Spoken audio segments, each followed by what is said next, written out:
Hello, ma'am. I see that you're streaming the meeting live. Can you send me the link so that I can quickly send it to everybody?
Ma'am, I just saw your text. I saw you're looking for the chair.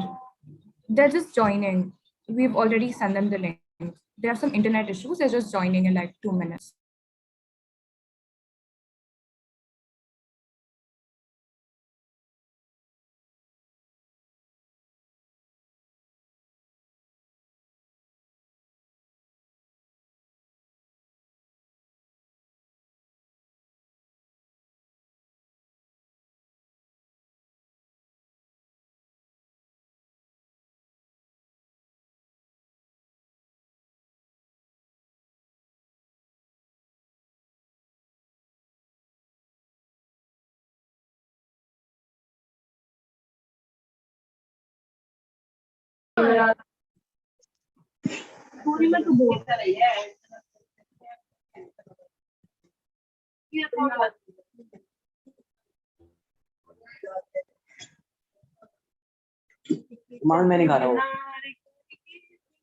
Sorry, whoever is unmuted, please mute yourself.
Hi, I think the chair is here. Can I get a confirmation? Yes, I'm here. Hi. Thank you so much. Hi. Sure. So, shall I just begin? Yeah, sure, you can go on. All right, all right.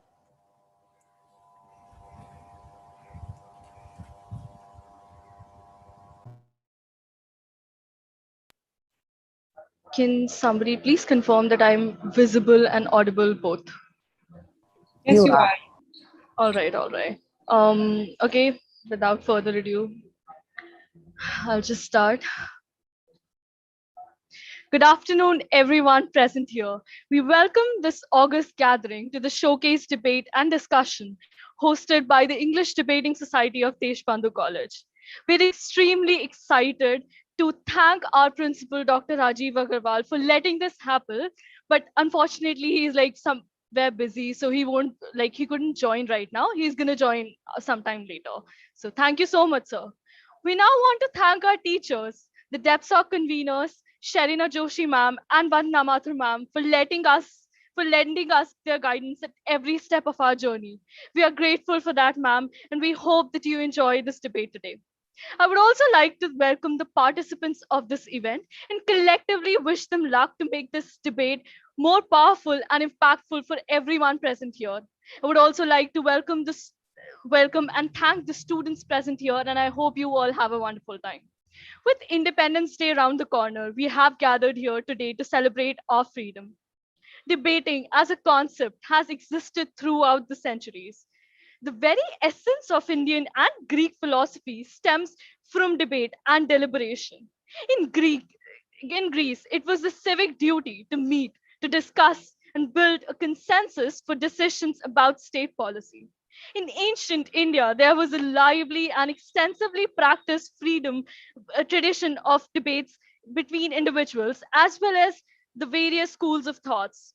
The inherent purpose of this event is to initiate conversations in the manners of discussions, discourse, and more importantly, to understand the idea of freedom in general.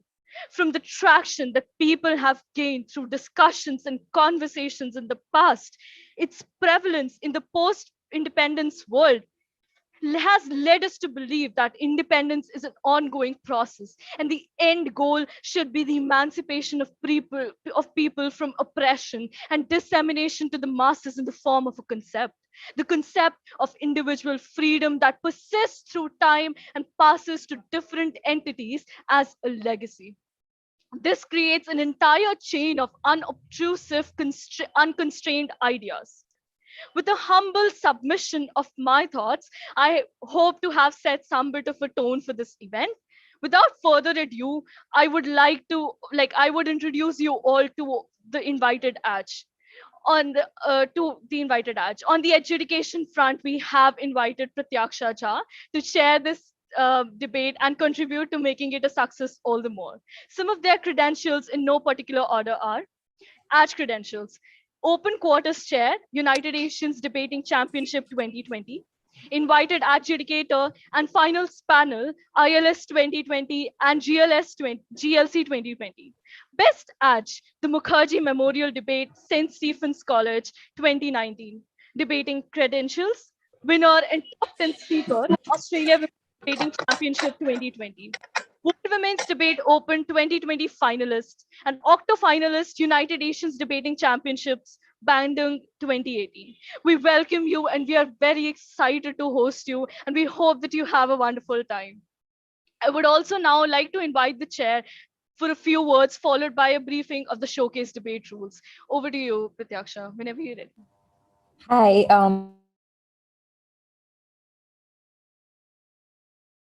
I'm sorry you're muted, I think. Oops, my bad. Can everyone hear me now? Yes, you're audible. Yeah, I was just saying thank you so much for having me. I'm really excited about today and the debate we're going to have. I just wanted to speak a little bit about parliamentary debating and how it's been for me as an experience. How some of us who do it weekend on weekend kind of enjoy the activity, and picking up from what you just said about it, I think it has a lot to do with the fact that it's kind of a way to make debating more accessible somewhat, because you put in a space where you all of us have the same, say, 10 or 15 minutes to prep if it's a British parliamentary debate, or half an hour at the most in different formats, and we end up engaging with things kind of starting from an equal footing where you don't have time to go back to research and facts and things like that. So it really demands a lot of kind of mental flexibility. It demands a degree of strategy, and it also ends up then being something that doesn't rely on just how people can kind of write or memorize things or give speeches, and really calls on you to kind of be present, listen to what other people are saying, and engage with that as well.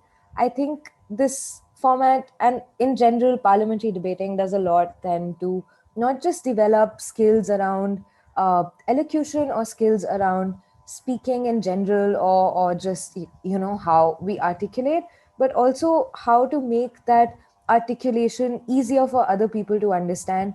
It's crucially important also to be a good listener in order to catch on to what's going on in a debate room at any given point. And so the skills that one ends up cultivating are not just related to public speaking or related to kind of being able to be eloquent and things like that. They rely as much on being an active listener, being present, and kind of being able to communicate effectively.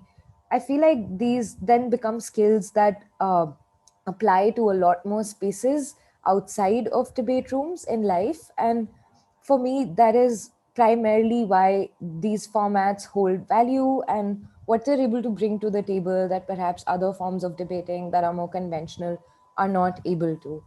Um, so, yeah, I hope that today we're going to be able to see some of that in motion. And I think it's important to remember that all of us who do this activity started at some point from a place where it was really daunting to have a limited amount of time to see a topic for the first time, see a motion for the first time, and then have to debate it. These are all things that you get more familiar with as you go along. It's very important to be surrounded by people who encourage you to be your best, who can kind of be good teammates, but also be good opponents and create a healthy environment in which you can adapt to a format that seems kind of challenging at first, because you don't get to kind of refer to things a lot. You do have kind of only your own wits and what you can come up with on the spot by your side. uh, I feel like what you're probably going to see today is people who have spent a lot of time familiarizing themselves with this. And I hope that no one who's watching feels like this is something that they can't do. I hope that the takeaway instead from this is that this is a format that anyone can excel in, and everyone brings different things to how they think or how they communicate within it. So I'm really excited about seeing how we go from here. And I am also quickly gonna acquaint everyone with the basic rules of BP debating, which is what we're gonna do here today. Unless anyone has anything to ask me, or if the DepSoc would like to add anything, should I move on to the basics of BP debating then? Yeah, I think you should. Cool. Um, So this is a format that has 4 teams in it, 2 people to every team. The teams you're going to see are opening government, opening opposition, closing government, and closing opposition. So 2 teams that speak uh, on government, which is for or in favor of a motion. 2 teams that speak on opposition, which is against a motion. The basic idea of BP debating, and we'll go over this a little bit later also when we look at verdicts and stuff for this debate, is that you basically strive to be the team that has the most unique contribution in the debate and the most meaningful contribution in the debate. And the way you navigate opening and closing differences in particular is the opening sides are expected to lay out certain arguments. The closing sides are expected to lay out different arguments for the same topic. Um, and they do end up often overlapping, but the kind of trick here in this format is to see who is able to kind of be very unique in the room, distinguish themselves from other teams, and show that their contribution within the debate is more than other teams. So that's the basics that the format follows. We also have other kind of provisions within the format, which exist in other formats as well. for people to ask each other questions. This happens across benches, which means that both government sides can ask questions or offer questions that are up to like the speaker to take while opposition is speaking. And similarly for government, both opposition sides can ask questions and things like that. But yeah, the essence of this format is each side kind of proving that what they bring to the table is more important to the motion at hand or more important to the debate that's going on than other sides. Yeah, is there anything anyone wants me to add, or are we good to go?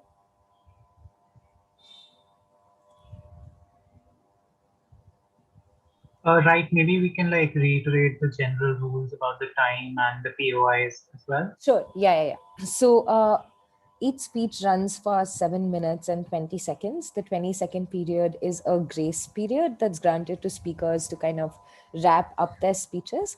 The way POIs, which is the questions that both sides ask each other, work is you can offer a POI after the first minute of any speaker's speech and before the 6th minute.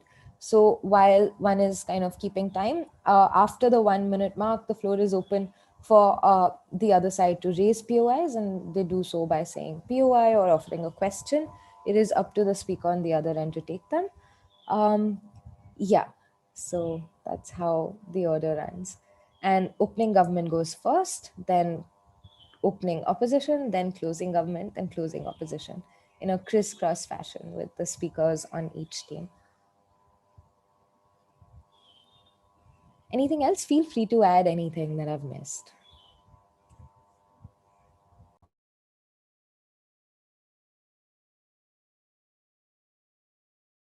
I feel that was pretty comprehensive. Thank you so much. I think we can begin now with the debate. Cool. If all teams are ready, can I just get a confirmation? Everyone's here, right?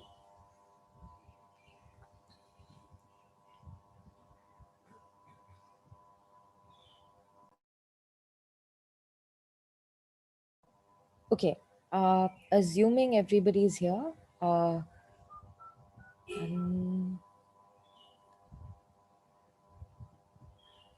yeah, I think they're asking for permission to unmute.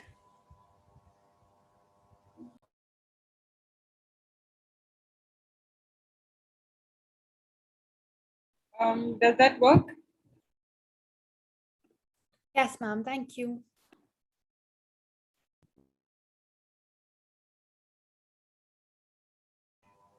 Cool.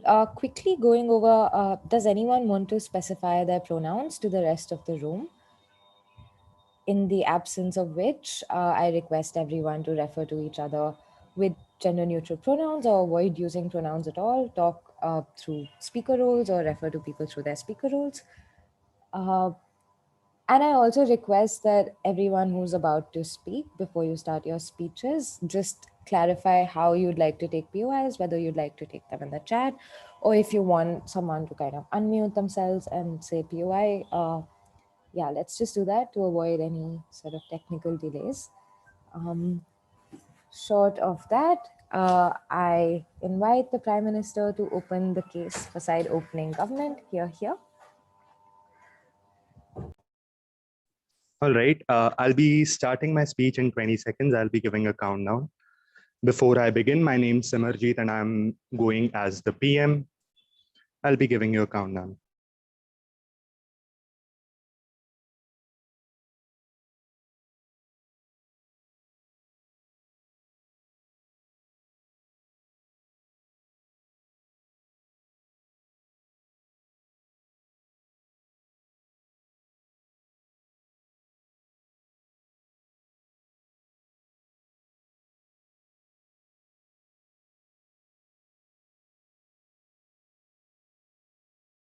All right, I hope I'm clearly audible. Assuming that I am, I'll be taking a POI around the 5th minute from closing opposition. If they don't have one, I might take opening. I'll be asking for it. Please, at any point, don't unmute yourself. With that said, I'll be starting my speech in 3, 2, 1.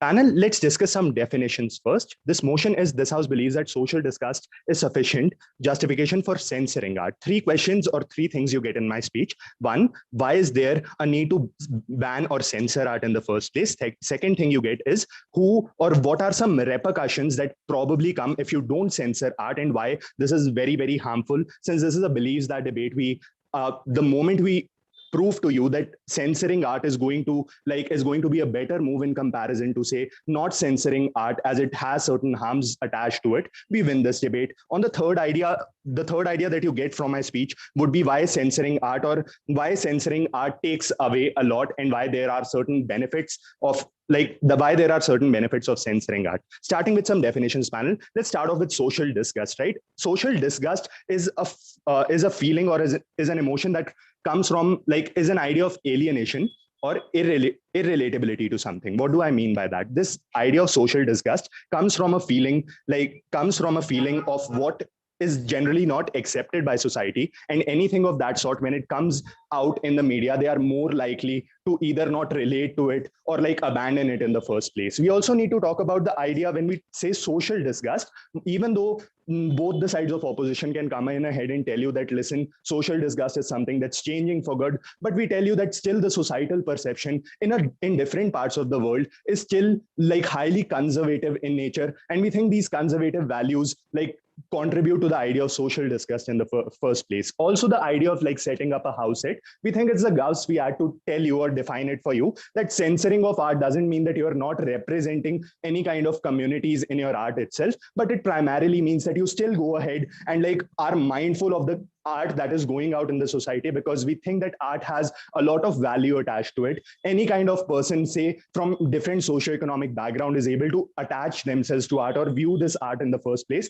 And the moment you put these extremist ideas or ideas that are not very palatable to the society itself, you're taking away an opportunity for change, right? So on the idea, we tell you for justification for censoring art, we at no point we claim that the censorship is going to exist throughout the world, but it will largely exist in areas of tension where people have, say, where the communities have a lot of friction between them, and creating this art is a move that you essentially put through, or you essentially apply when you want to establish, say, a peaceful environment in comparison to something or a world where there can be a lot of riots, right? On the idea of what are we going to run in this debate, there are 3 things that I'm going to tell you. On the idea of why there is a need for this actor, I've already established the need, since there are parts of the world, or there are various nations where there is a lot of friction between communities. If and when you don't censor art, and people start coming in ahead and capitalizing on the lived experiences of certain communities that they think that now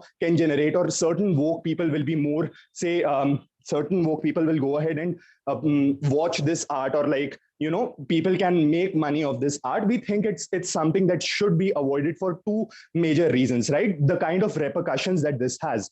The first idea is how it occurs to normalization. That's our first constructive, that when you go ahead and push, or when you don't censor art from the idea of social disgust, it leads to normalization of ideas, right? That's still on the positive side of it, that both sides of opposition can run, that okay, this normalization is rather important. But when we are able to tell you that even though this idea, or this is the perspective of certain people, when they want to push the idea of art, this is something that isn't, or they aren't able to deliver in the first place. Why do we say that? When we tell you that this occurs, or this leads to normalization of views, what kind of views are we talking about? The idea of social disgust or formation of disgust comes from certain ideas which can look like a white person doing some sort of, or some act of discrimination to a person of color. Second, it can be what people hate, ideas of neo-Nazi coming into place. We think that people who are not very bold enough to do or act upon these ideas now have this normalization of idea, which is a socially disgusting idea. But any kind of change that you can get from interacting with these communities through the avenue of art, that is greatly reduced, because now they see that art is all about this particular community, and all they are showing is quote unquote negative feeling. So the kind of interaction that you could have had with these people and changing their mindsets is largely reduced. That's a lost opportunity. We think that is something that is like that cannot be pushed and that should not be pushed. On the second idea, we tell you like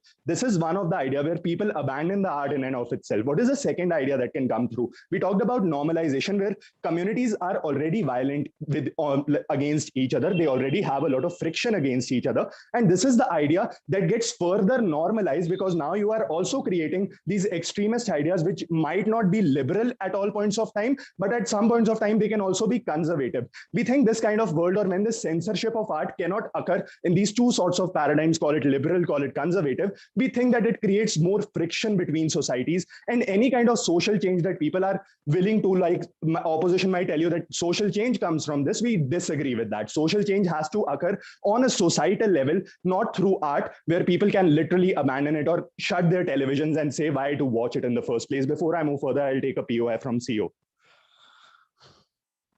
4, 3, 2, 1. All right, assuming none. Panel, we also tell you the idea of how visual experiences, say, are very important and people get affirmation on what can happen from it. When they have visual experiences, these things can be normalized to a great extent. I'll take a POI from OO if they have one. All right, assuming. We do have a POI. Yeah. I think it's a 6 minute. You can go ahead.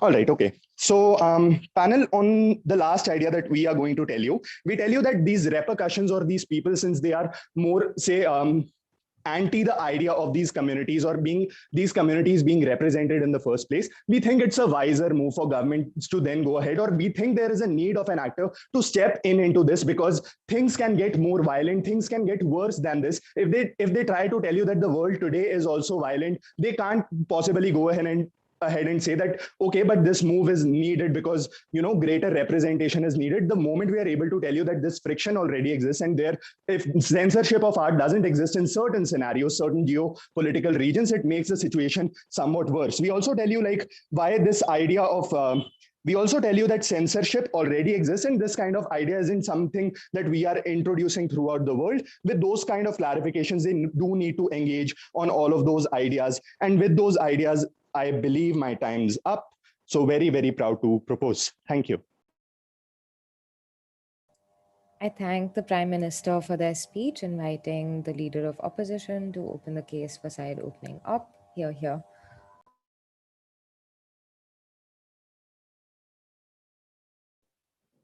Right, am I audible? Yes, you are.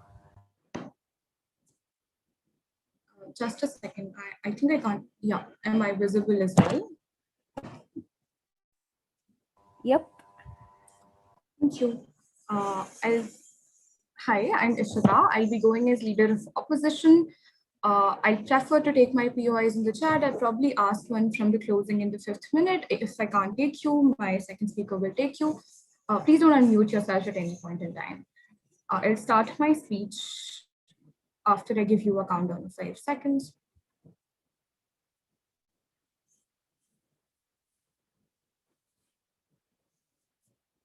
All right, starting in 3, 2, 1. Panel, throughout my speech, I'll answer 2 main questions, right? Firstly, what is the purpose of art and why censoring art is bad, right? If I answer both of these questions for you, OG is completely out of this debate to begin with, because they haven't been able to mechanize the need for going ahead and censoring art in the first place, right? I'm going to tell you why they haven't been able to do that. Before that, what are the kind of art that instigates social disgust? OG says it's something that you can relate to, you can't relate to in the first place. So you go ahead and like your first reaction is of social disgust. Not really, right? That's something, there's a lot missing from this definition, and I'll add to it, right? What is the kind of art that instigates social disgust? The works most likely to provide social disgust in society are more likely to be the works that break taboos surrounding death, religion, and norms that don't fit the majoritarian and popular beliefs, right? Because people feel uncomfortable consuming that art to begin with, because that is what the purpose of art is. Art is intrinsically visceral. I'll tell you what I mean by when I say that art is visceral, right? The PM told you that they are going to censor art in specific places where there is a lot of need, right? How do you define it? If the situation is so bad in these places that you need to censor pieces of art, is that the only solution? Because you're going ahead and literally creating bubbles around that community to diffuse tensions. And what is the extent of it? How long is the censorship going to happen? Like, when are you going to stop the censorship? Are you going to stop specific pieces, people from belonging to particular communities that make these art? What is the value, or like what is the definition, or like how are you going to do that in specific communities? What is the impact of it? You have to answer all of these questions to win this debate from OG, right? What is the extent of it? Are we okay with specific places like these existing in protected polarized social structures? If not, I don't think OG can win this debate ever, right?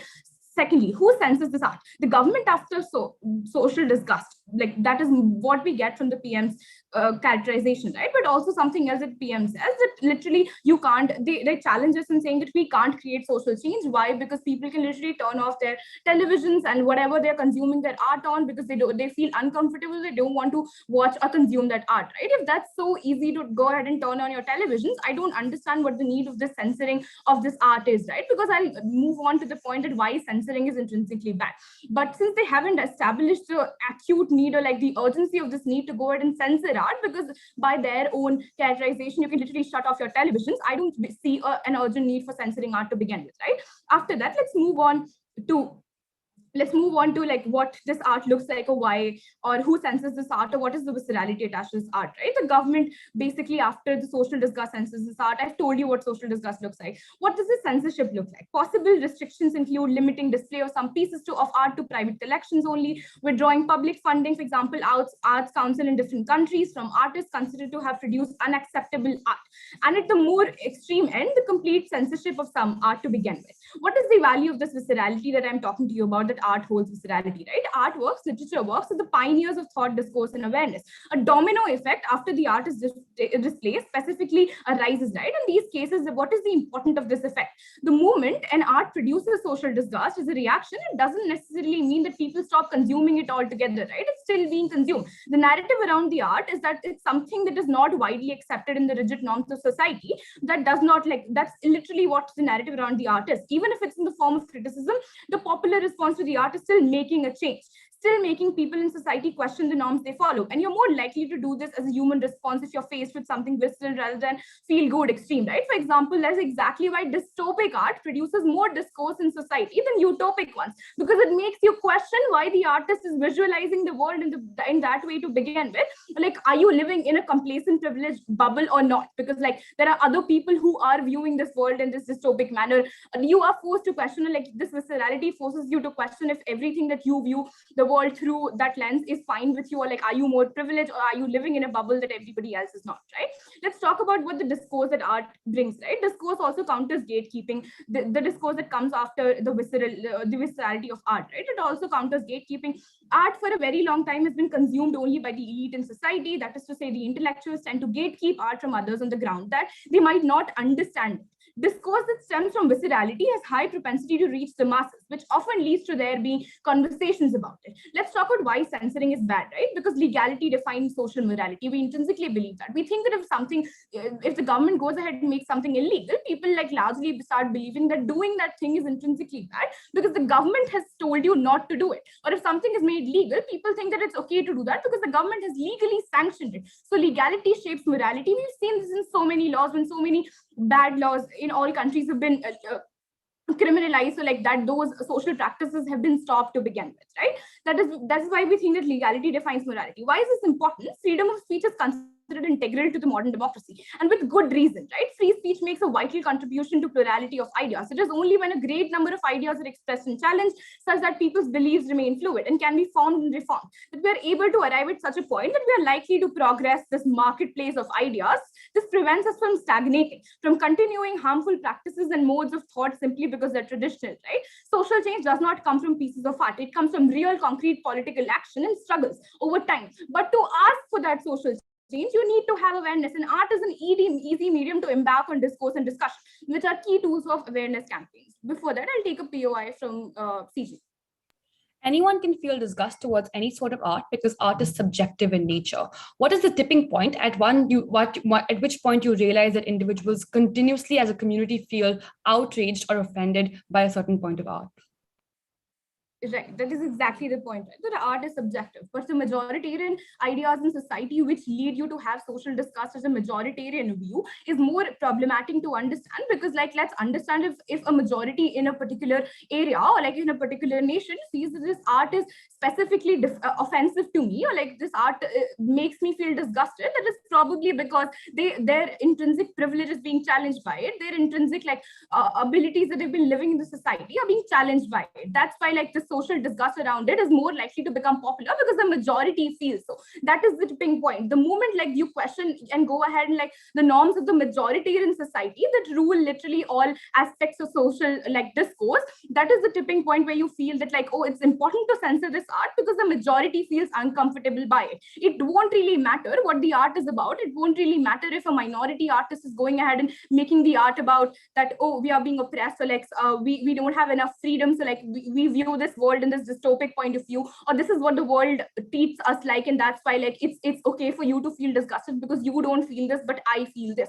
The moment that happens and the moment you go ahead and censor it, there's going to be no discourse in society to begin with. You're censoring literally everything and anything because there's no extent defined by the opening government that what kind of actual art that you're censoring. So we take that any art that makes the majority in society feels uncomfortable is going to be censored. So we think that that's not completely fair to do, and because like censoring art is it's going to shape social discourse in the larger front, and like the only arts that are going to be popular are the ones that makes people feel comfortable and good by mostly majority artists because they're social capital to be that comfortable. We think that world is a very bad place to live. With that, very, very proud to oppose. I thank the LO for their speech, inviting the DPM here.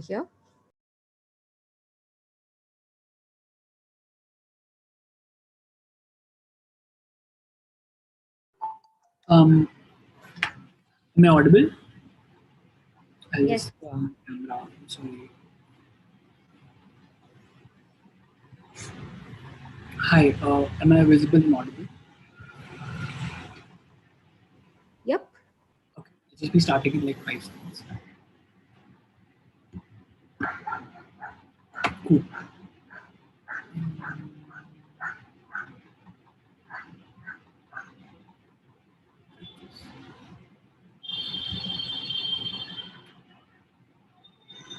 Cool. Starting my speech in 3, 2, 1. Panel, let's root out some kind of assumptions from side opposition in terms of what kind of what kind of behavior they find as disgustful and what kind of behavior they do not find disgustful.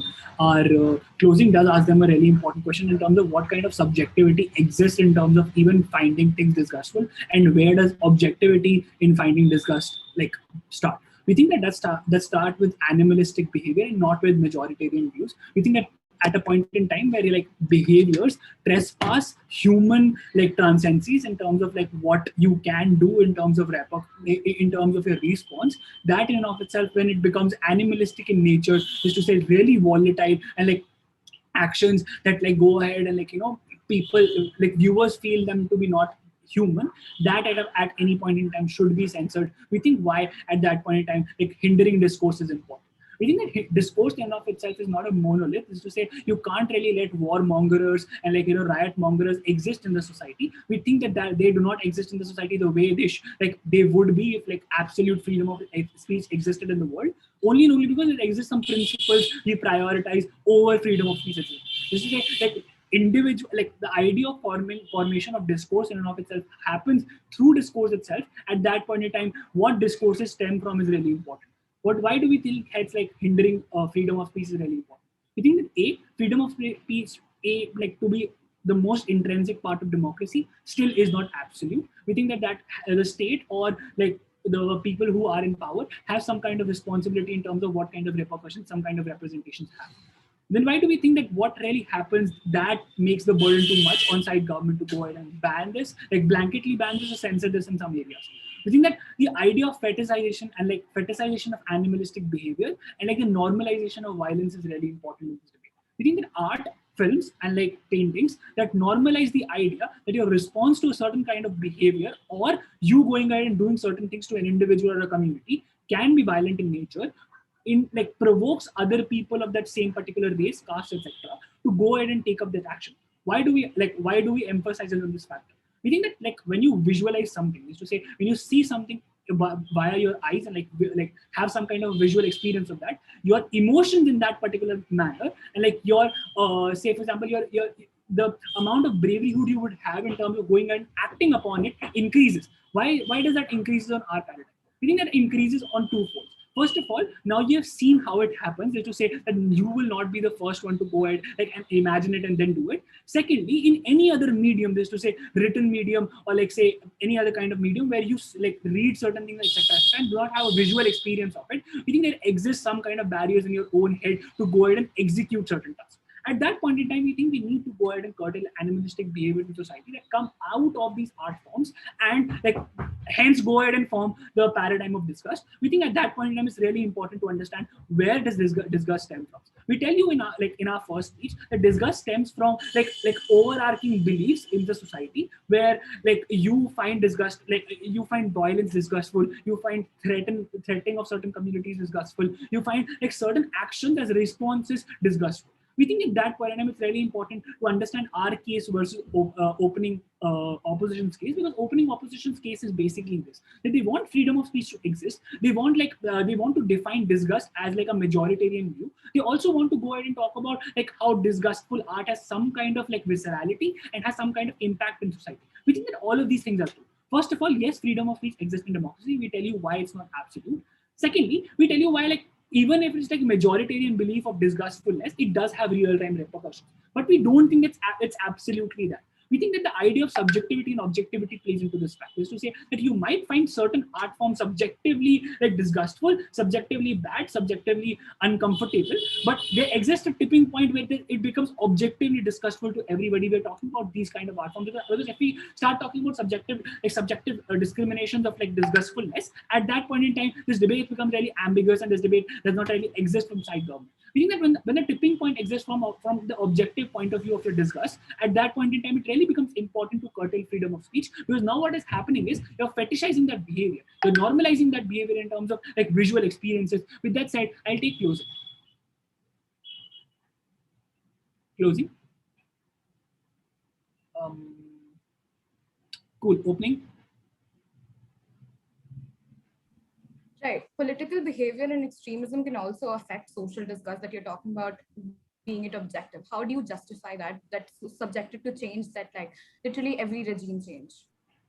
Okay, I don't think that social change can happen through the viscerality of art only because art in and of itself is some degree of elitist institution. Even if you don't want to curtail to that and like bring films into it, we think that at that point in time you have enough amount of like impression to form narratives and like form some kind of conversations around that art form. At that point in time, we think that we are able to explain to you why on a marginal note we are much more better off, where like we do not normalize these behaviors of violence and aggression.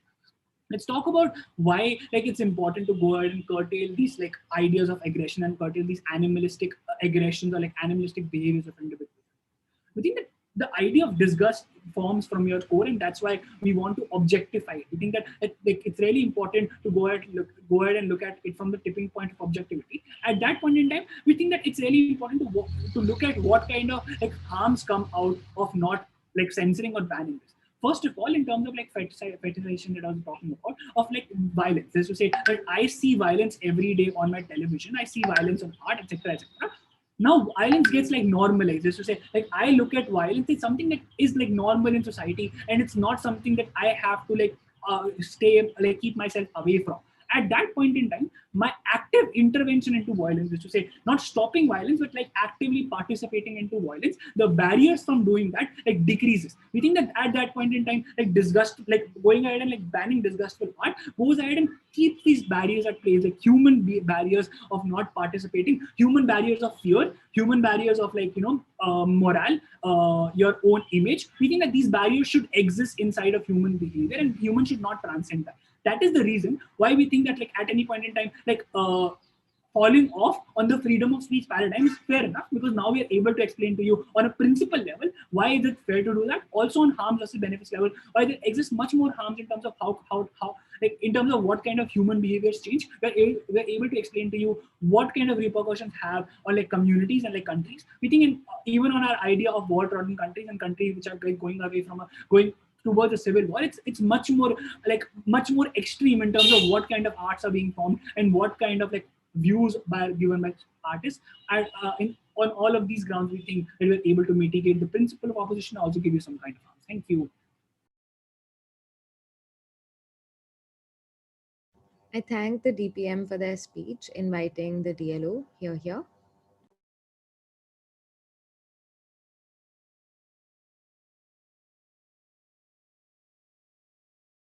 Hi, just to check, am I audible and visible?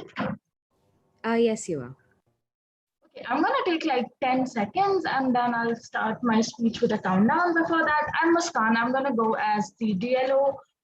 I'll be starting in just 10 seconds.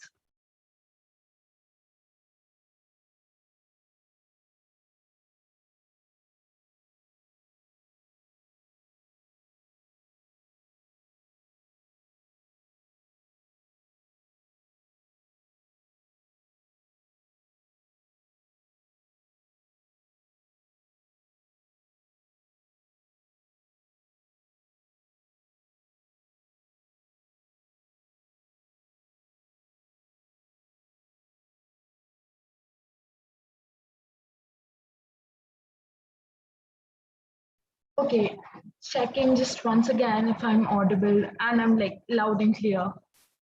Yes, you are. Okay, I'll take PO. Please put the POIs in the chat. I'll try and take one in the 5th minute.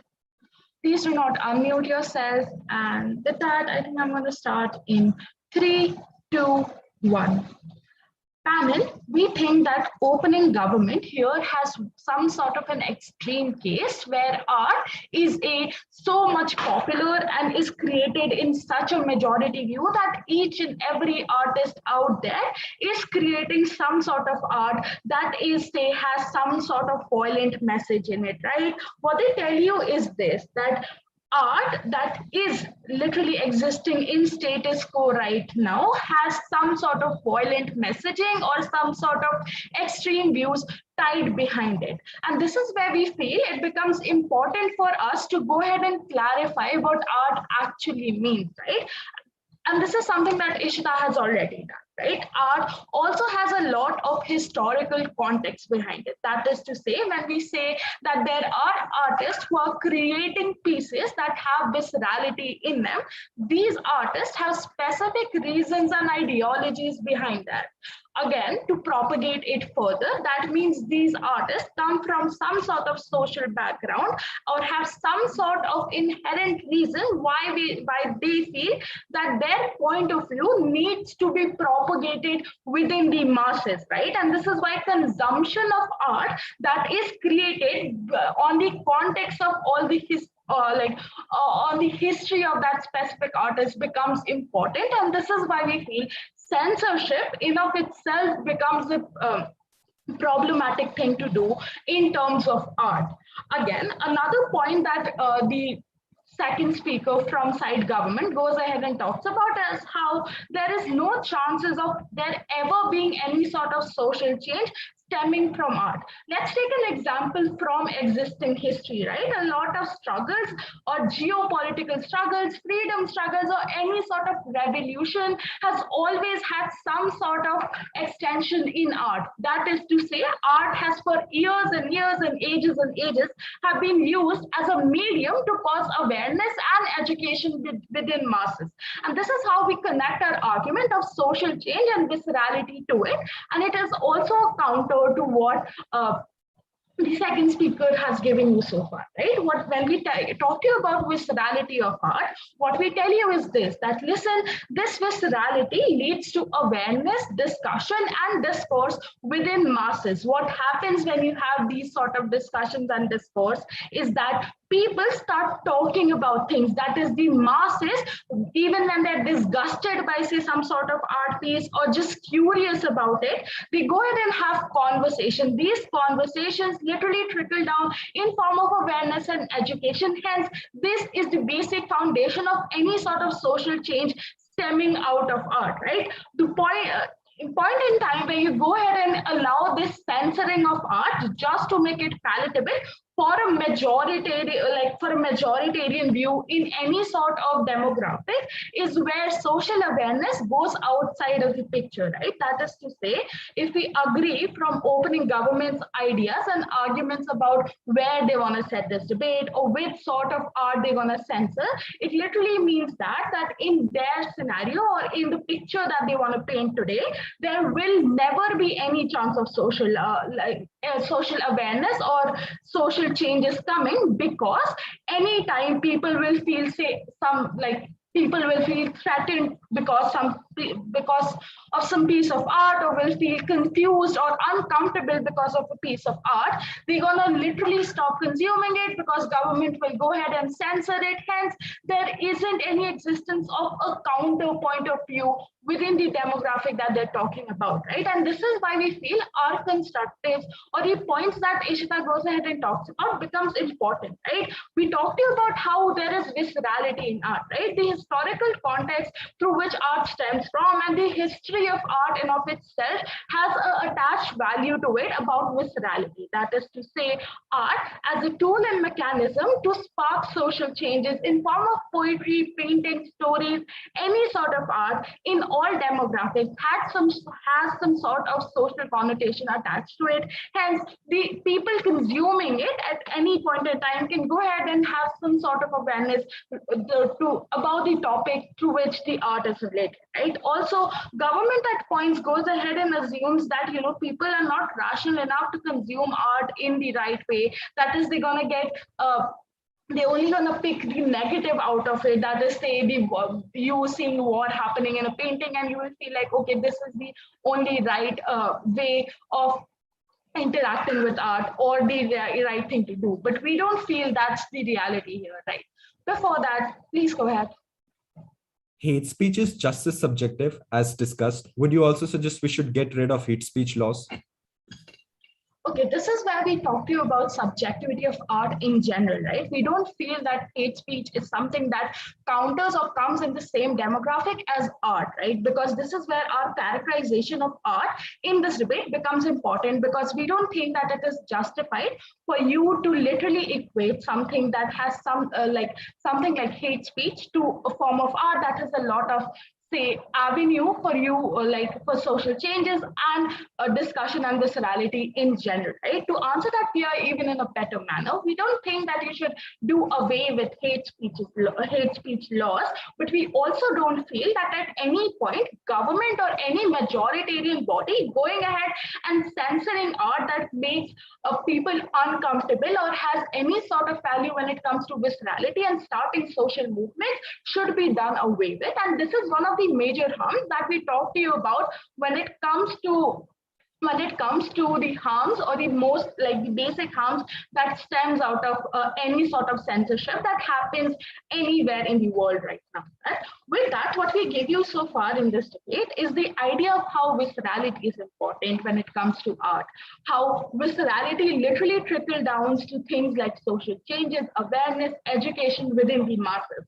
We give you how freedom of speech is an important element in art because of the context art stems from and the things that art literally boils down to. We also talked to you about how this legality of how censorship in of itself becomes a bad thing to do because of the point in values that are put behind its censorship. With all of that, we feel that we give you enough reasons to prove why censoring art or any sort of visceral art, because there is some idea of social disgust, is not the right or the justified thing to do. With that, very, very proud to oppose. I thank the DLO for their speech, inviting the member of government to open closing half of this debate whenever they're ready. Here.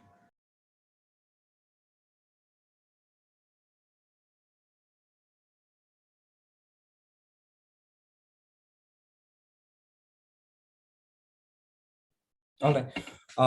For the POI, if you can just switch on your camera and show me your hand, and I'll take your POI around 5th minute. All right.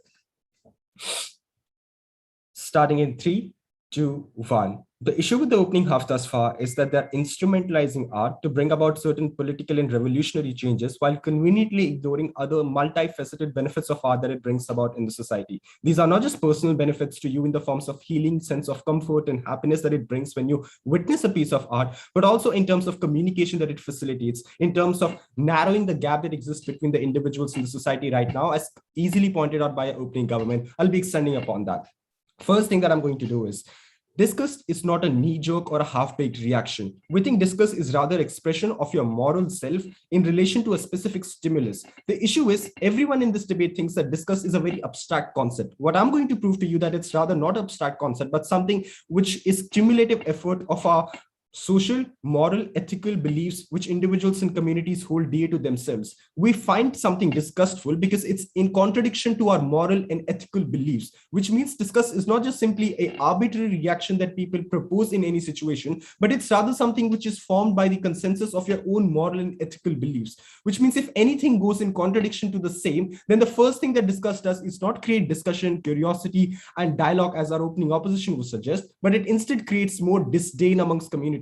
It creates more disapproval. It creates more distancing between these communities, which as a result leads all harms that the opening opposition points about in terms of more conversations, in terms of more dialogue that they want to propose in the society. Let's first define what is the extent of disgust, because that's critical in this debate for us to understand how exactly does this work. And I would suggest that it's analogous to hate speech as well. The reason being, a person speaking on the top of a podium and using different methods to express themselves is just as subjective as anything else in the world. Yet we regulate hate speech, yet we have certain regulations and safety walls through which we can adjudicate whether or not something is bad or not. Three broad criteria under which social discourse can be defined. Firstly, art that defames intimate religious beliefs. Secondly, art that sponsors explicit obscenity. Third, art that has misappropriation or misrepresentation of communities' lived experiences or different forms of experiences that communities which have had, which means any art which tends to mock, vilify, or humiliate a community's beliefs or ethical values or religious norms is anything that can come under the broader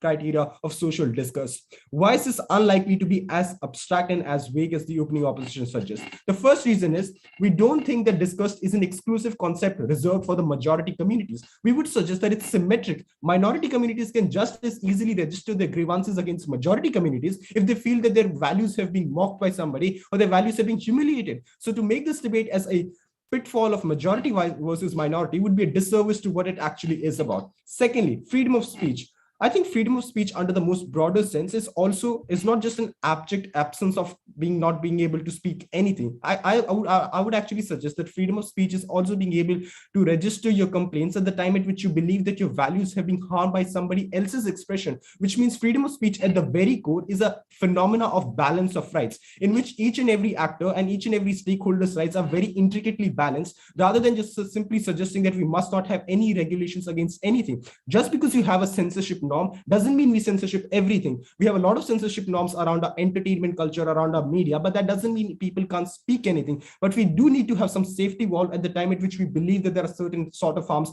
that can accrue to the society, which means democratic representation happens best, because we would suggest that in absence of censorship, individuals are free to express themselves in any specific way and also cause harm to other communities. We allow for more democratic representation and extension of your right, because now you can balance your rights. You can register a complaint against somebody who you believe have harmed or have contradicted your beliefs and opinions. Second thing I want to talk about is what happens when you don't have this kind of art, or when you censorship this kind of art. How does it impact art? Because opening half thus far has been about how it impacts society. Nobody has talked about the art in this debate, and I want to talk about this in detail. The first thing to note about this is that art has a lot of purpose. Communication, I've already discussed, but second is personal fulfillment. You watch a piece of art because it makes you happy. It comforts you. It has healing properties. If those things were to be seen in relation to disgust, and if you felt that a piece of art disgusts you, creates a sense of disdain inside you, and makes you more resentful of somebody else, then all those properties of art which makes it meaningful in the society are automatically defeated, which means idea of art is to be thought provocative and lend meaningful experience to people's life. Art plagued by disgust isn't meaningful. It adds no value to art and hence can never be useful, which means if you altogether remove the purpose of art within itself, which means all the benefits that you would ever try to claim on the opening opposition are automatically defeated, because you no longer have those meaningful, intimate properties that art is able to communicate in the society nowadays. So what kind of art do we facilitate? First is more inclusive and accommodative art. Nobody has thus far talked about this in this debate, because when individuals have a clear incentive to make sure that they don't engage in the sort of arts which are creating more community infraction, which are creating more volatility in the society, the sort of art that you're bolstered to make are art which feeds more into the nation building, towards social cohesion, towards creating more accommodative experiences of individuals. This would apply both to majorities as well as minorities, because right now it's easy for individuals to humiliate and mock somebody. We saw this in the example of Charlie Hebdo, a famous magazine in the France, which had a much more mockful version of Prophet Muhammad, which as a consequence, we saw how violent that escalated, how violent it was, and later down the line, it escalated into much more hateful activities. I think this wouldn't have happened if only we had much more inclusive and accommodative art in which we are much more thoughtful of others' experiences and religious beliefs. We were not just limited within our own liberal circus and assume that this is going to be a okay thing because we just have been conditioned to believe so. Before I move on, short opening opposition. Right. At a point where social disgust is enough grounds to censor art, there'll be a definite disincentivization of artists creating any art that can provoke any sort of social disgust, because provided the authorities and threshold of censoring art is subjected to change with regime changes, political climate, etc. How do you tackle that? Here is the thing. There are lots of things which can be used in a way that you can claim is lopsided. For instance, one can say that if anything is ever spoken by minorities in defense of their civil liberties can always be censored. But does it happen? It doesn't really happen. When individuals are expressing themselves, as is the case in most of your liberal democracies, it's not that we just openly shun them out because we think in a society such as democracy, one cannot say insightful speech. I think the threshold to decide what is socially disgusting is to be on the basis of least common denominator rather than anything that you would suggest. This is already covered by opening government, but I'll just suggest that least common denominator is a common method which is used amongst all subjective norms and adjudication of subjective norms. So we'll just say simply which applies to most communities and therefore decide if it's socially disgusting or not. It doesn't have to be most abstract version as opening opposition suggests. What are the benefits of accommodative and inclusive art? The first is in a society which is increasingly gravitating towards more echo chamber based world, in one in which individuals have no incentive to talk to each other, we allow much more better facilitation of engagement and discourse. Very proud to propose. Thank you. I thank the member of government for their speech, inviting the member of opposition to open case for side closing up. Here.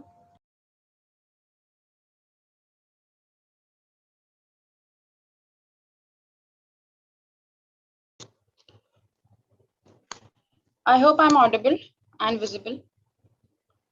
Yes, you are. Okay, so I'll be starting in just 10 seconds. My name is Neha Kariyar and I'll be the member of opposition. Just give me 10 seconds. I'll give you a countdown.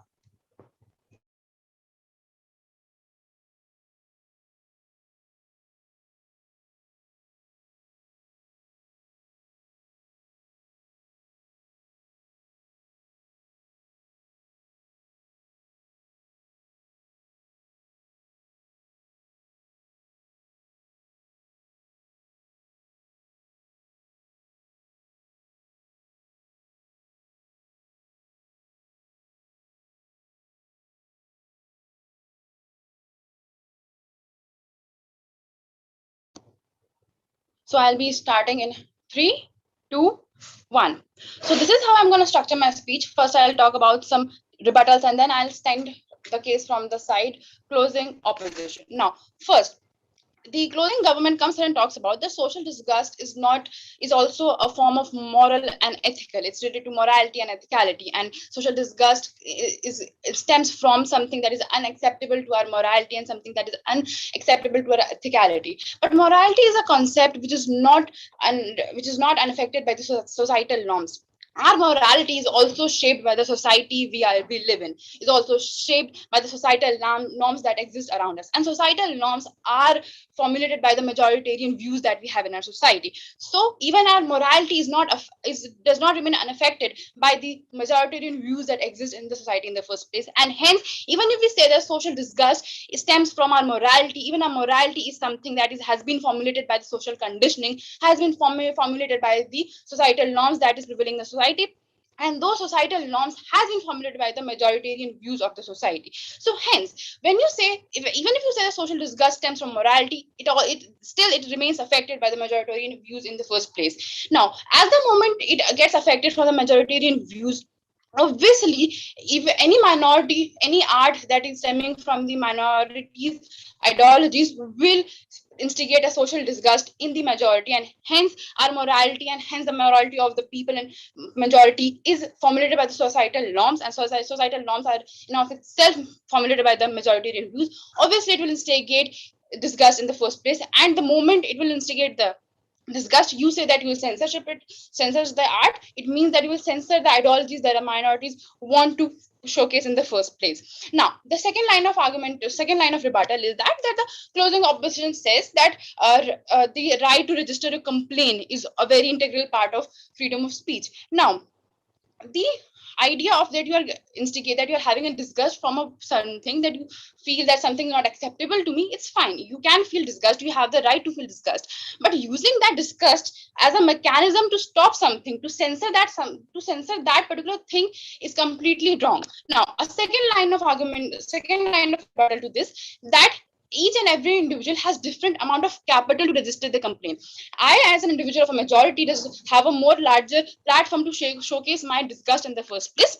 And if an individual from a minority is also having some kind of disgust by the art portrayed by the majoritarian views, but that individual does not have that kind of capital to showcase its complaint in the first place, to showcase its disgust in the first place, hence even this idea of registering complaint is also not equalistic in manner. It is not an opportunity that is available to everyone, because every individual has different amount of social and economic capital, and hence every individual is not well off enough or does not have enough capital to register the complaint in the first place. Hence, it is important that we understand that since our society is created in a fragmented manner, where some people have more power, more capital with them, so whenever they'll feel disgust, they have this platform to register their disgust. Hence, it's important that we don't give them this platform to register the disgust, because it is more likely that their disgust would be influenced by the ideologies that minorities are showcasing.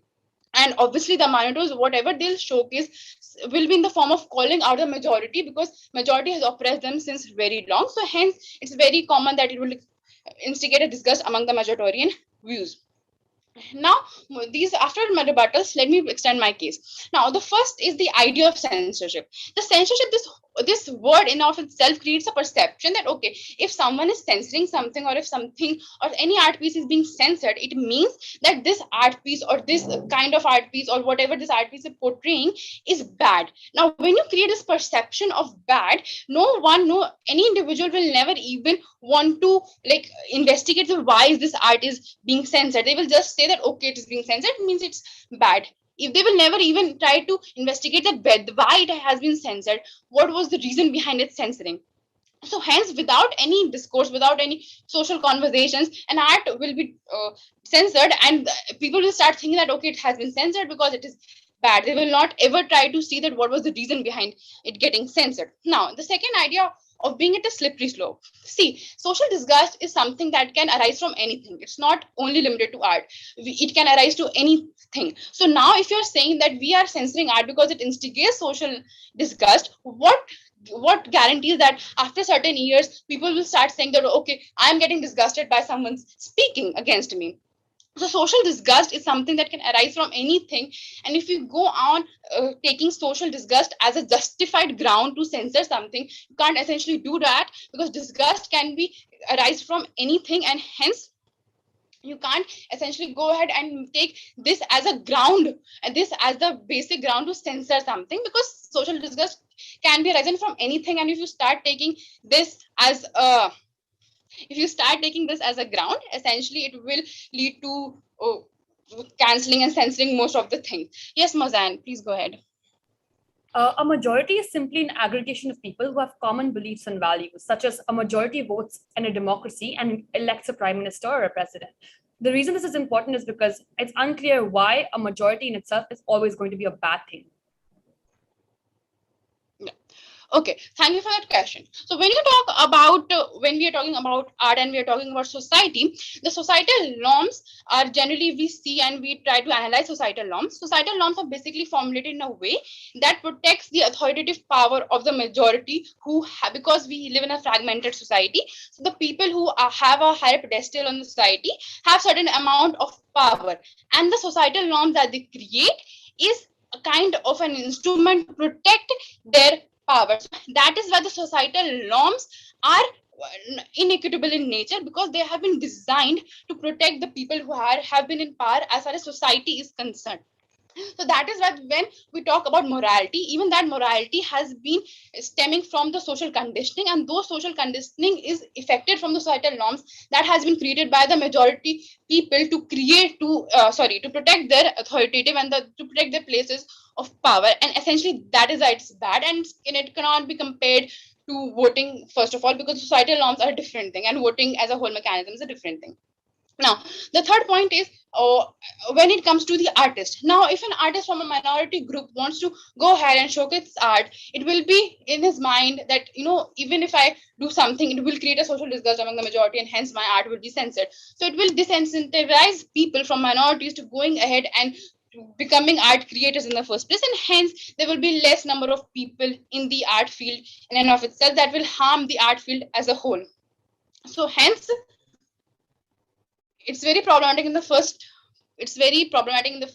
place, because it will not essentially do anything for the art field itself, because then the art field will not become exclusive, will not become accommodative in nature, because the people from the minorities group will not have any incentive to enter that field in the first place, because they will know that whenever I'll come ahead and I'll showcase any ideology, it will be discredited by the majority, and it will instigate a social disgust, and the moment this disgust will be created, my art would be censored in the first place. So hence it will not lead to a more equitable society.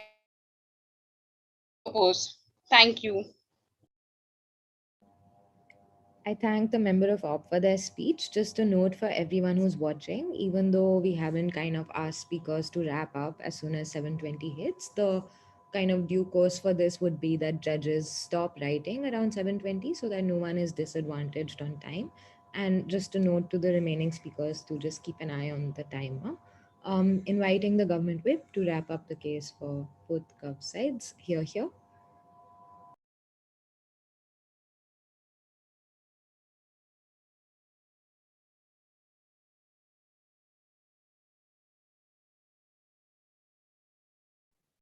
Hi, I hope I am audible and visible. I'm assuming that I am, unless someone interrupts me otherwise. I'm Zain. I am an alumni from Deshpantu College, and I'm happy to be here today. I'm going to start my speech in 5 seconds. You can ask me POI through chat. I will most definitely take one around 5:30, so you don't need to necessarily bother taking one or asking one. Just don't unmute yourselves. All right, with that said, I'm going to start my speech in 3, 2, 1. The world in which you do not want to live in, the world in which you suffer the most, is one where you cannot democratically express yourselves, express your moral duties, your moral responsibilities, and the kind of cultural traditions you have had to show that you do not want to see something in society. That is what we are going to be defending on closing government today in this debate. I'm going to first respond to our opening and closing oppositions in terms of the common problems they have with this debate. Then I'm going to extend upon the further harms and benefits that my first speaker has already talked to you about in this debate today. First, I'm going to make a couple of responses, and I think this is very important. The common issue with government is that governments can now turn bad with regime changes, with political inclinations, and hurt minorities in the future. I'm going to prove to you why that's not going to be the case in today's debate. I want to first talk to you about what is a majority to begin with.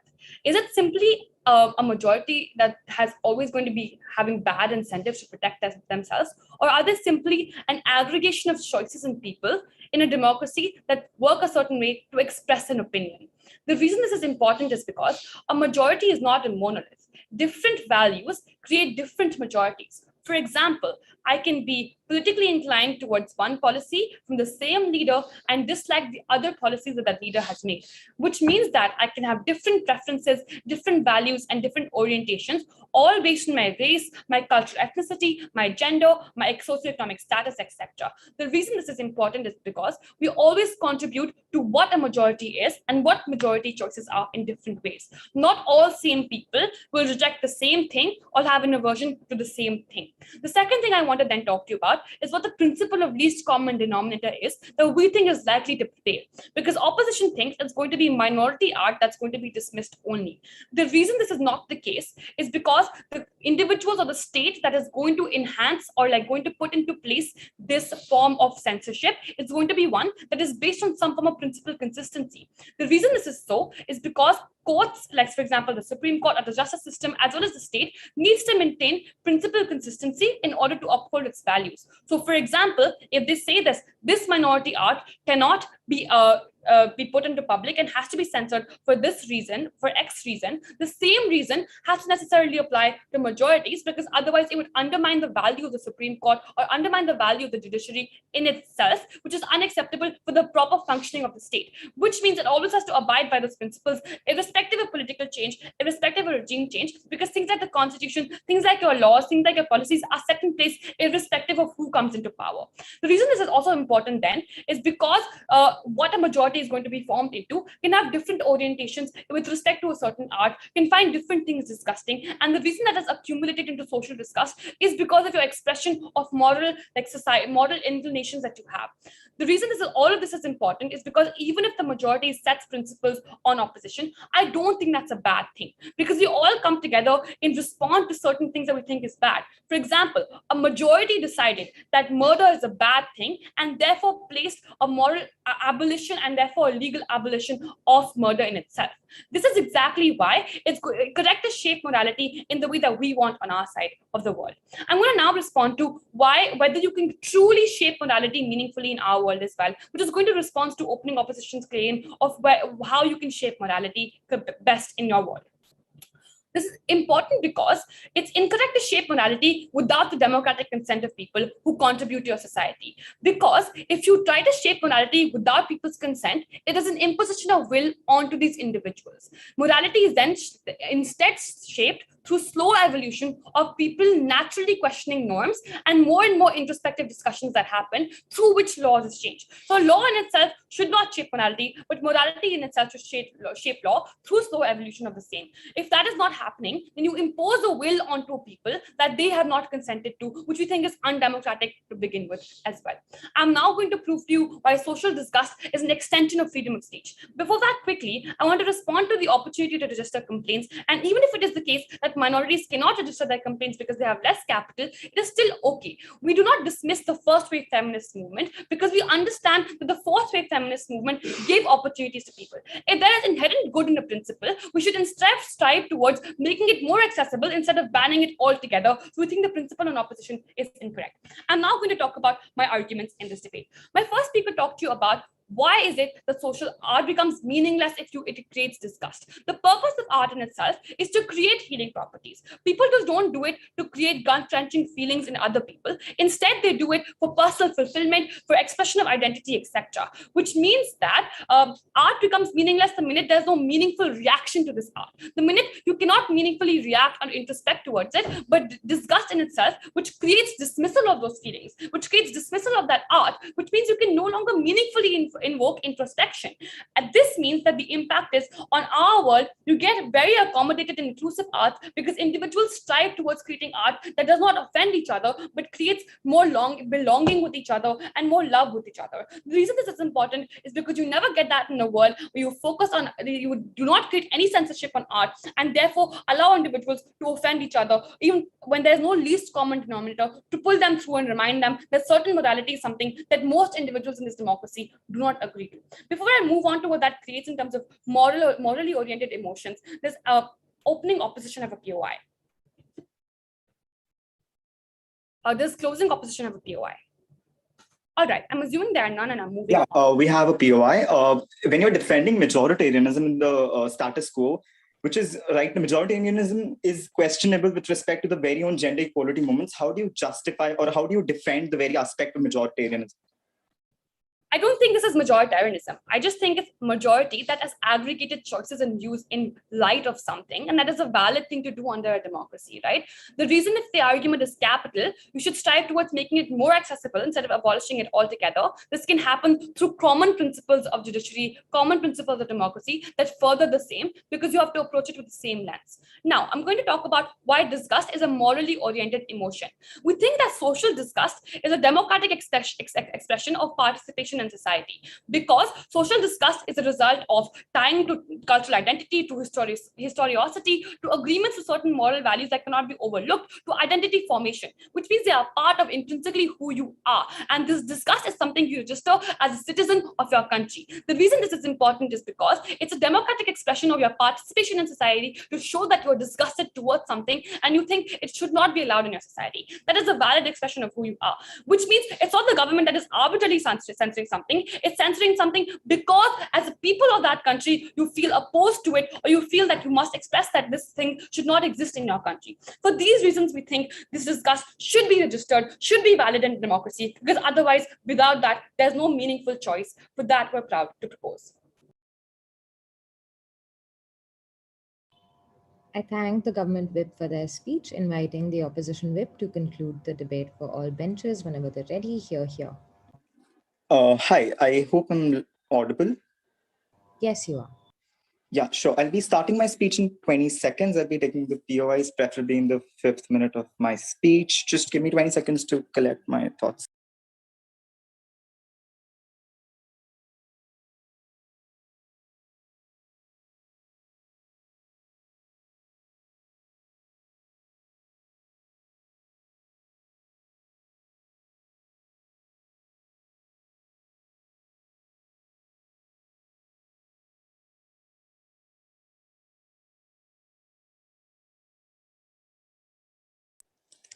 All right, so I'll be starting my speech in 3, 2, 1.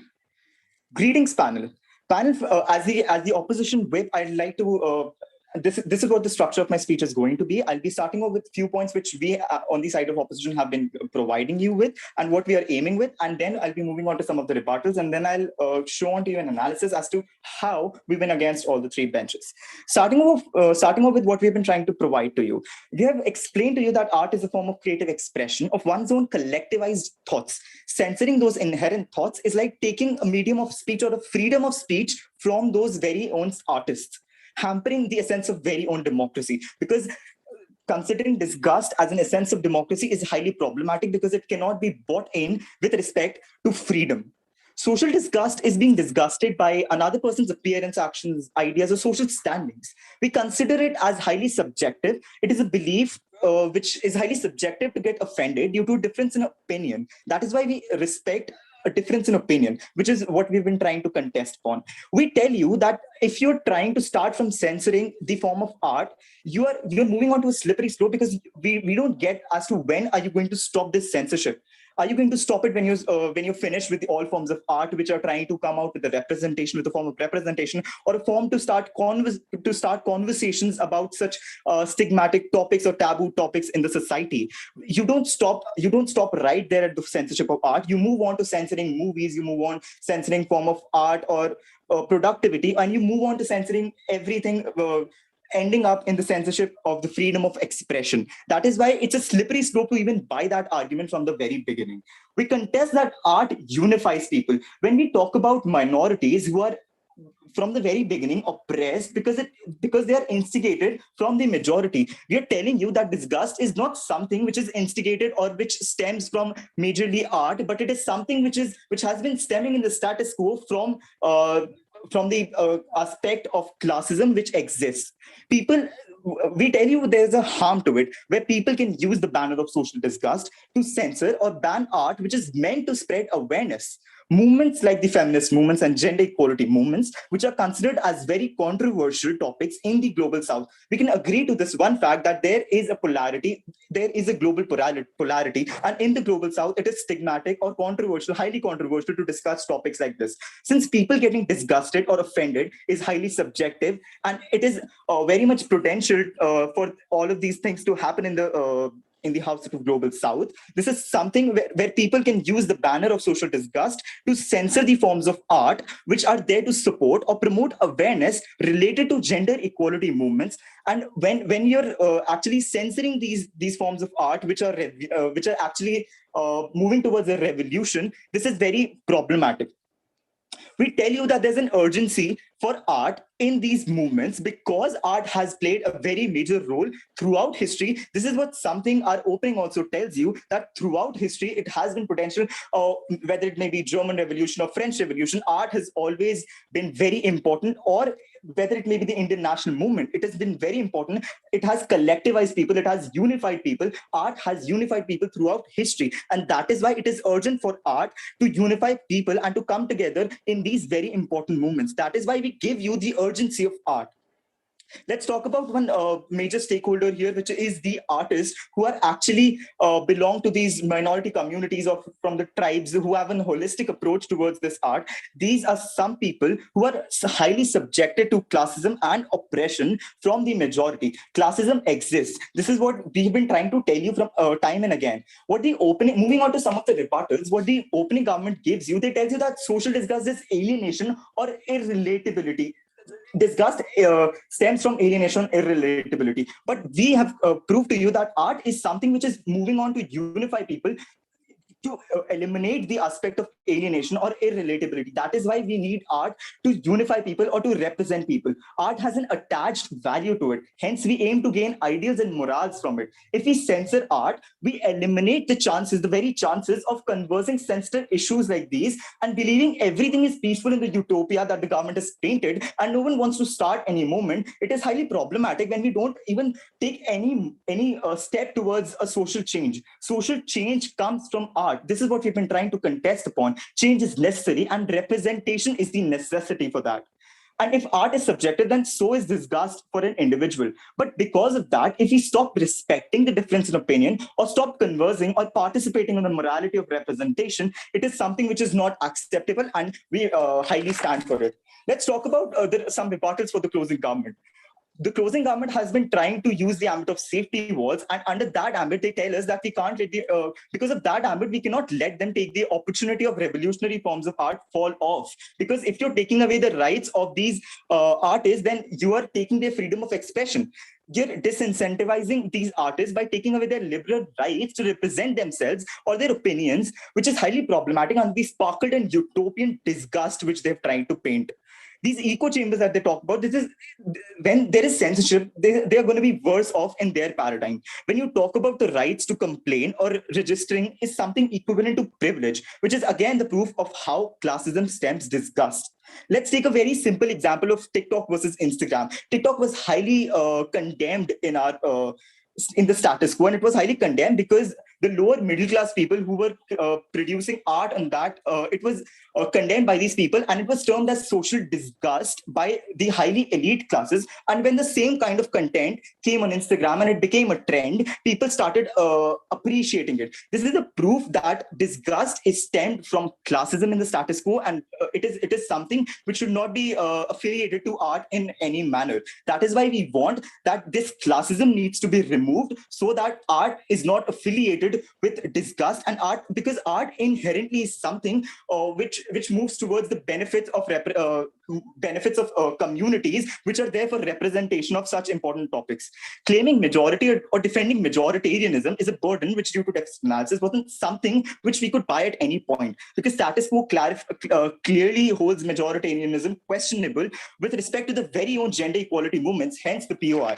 That is why we are highly here to contest that censoring art is something which I think clearly stands, which does not stand, because social disgust is something which stems from because it's something which stems from classism. That is why we stand, and that is why we are we stand different from our opening side because we prove to you the urgency of art in the gender equality movements. We tell you that how it is stemmed from classism. We come on to you and we tell you that censorship creates a perception that it's bad. And that is why I'm very, very proud to oppose on this very topic. Thank you so much. I thank the opposition whip for their speech, thanking all speakers for their contributions to this debate, and inviting all teams to do the virtual equivalent of crossing over and shaking hands. We'll return with the verdict shortly, and in the meantime, yeah, over to DBC DepSoc. I thank all the debaters for their very fine performance, and I would now literally thank Pratyaksha for chairing this event, and now they're going to go for deliberation. Meanwhile, I would also like to thank all the spectators for spectating it with enough patience. I would also like to invite Purvi to reflect some of her thoughts on freedom. Purvi, over to you.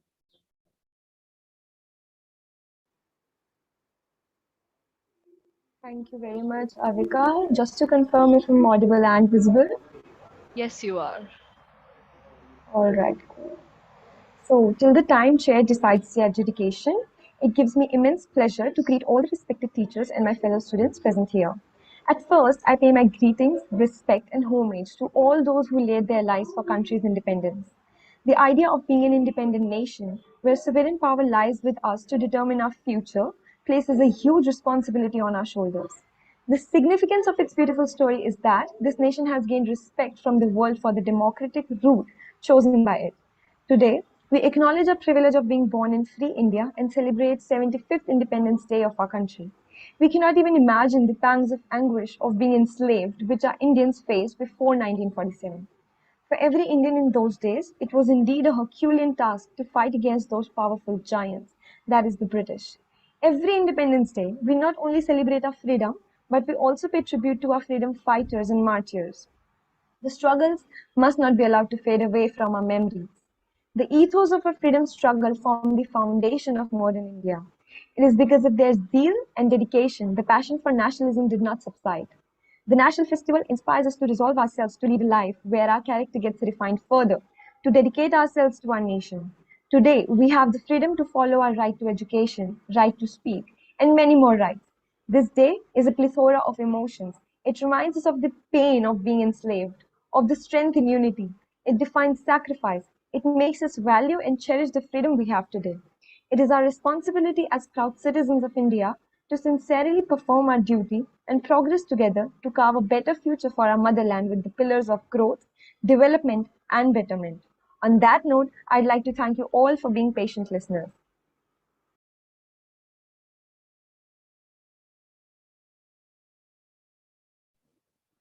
Thank you for that, Purvi.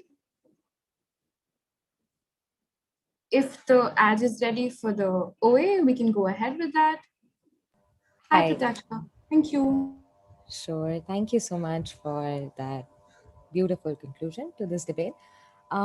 What I'm going to do here quickly is an abbreviated form of what we call an oral adjudication or an OA.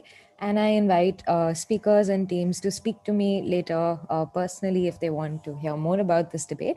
But what I'm going to be doing here is, and this is how a BP debate usually concludes, I'm going to be giving out rankings to the teams going from first to fourth.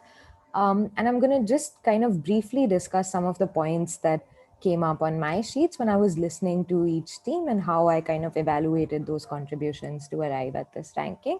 I'll keep it short and accessible, hopefully, for people who are not too familiar with the format.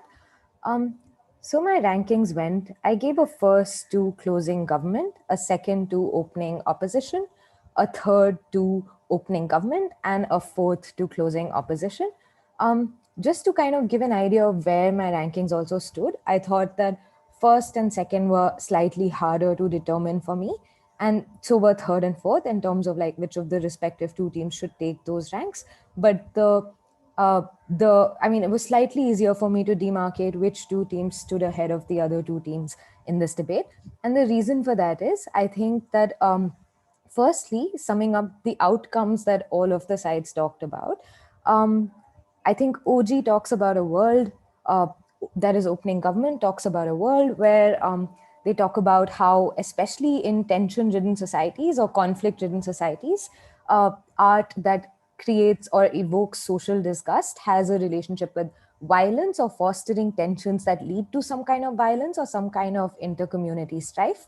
I think OO, on the other hand, thinks that art, especially dystopic art or art that generates this disgust or discomfort, is in fact kind of linked to awareness and becomes an access point to some sort of social change. That is, it has some political value, especially in these societies. I think Closing Government, similar to but distinct from what their opening says, talks about how social disgust basically comes from a certain place where it's an aggregation of different social choices, which means it reflects something that you kind of deeply hold as a belief as an individual, but in a majority sort of setup, or like when a bunch of people kind of feel social disgust, it represents an aggregation or a set of all those choices combined somewhat.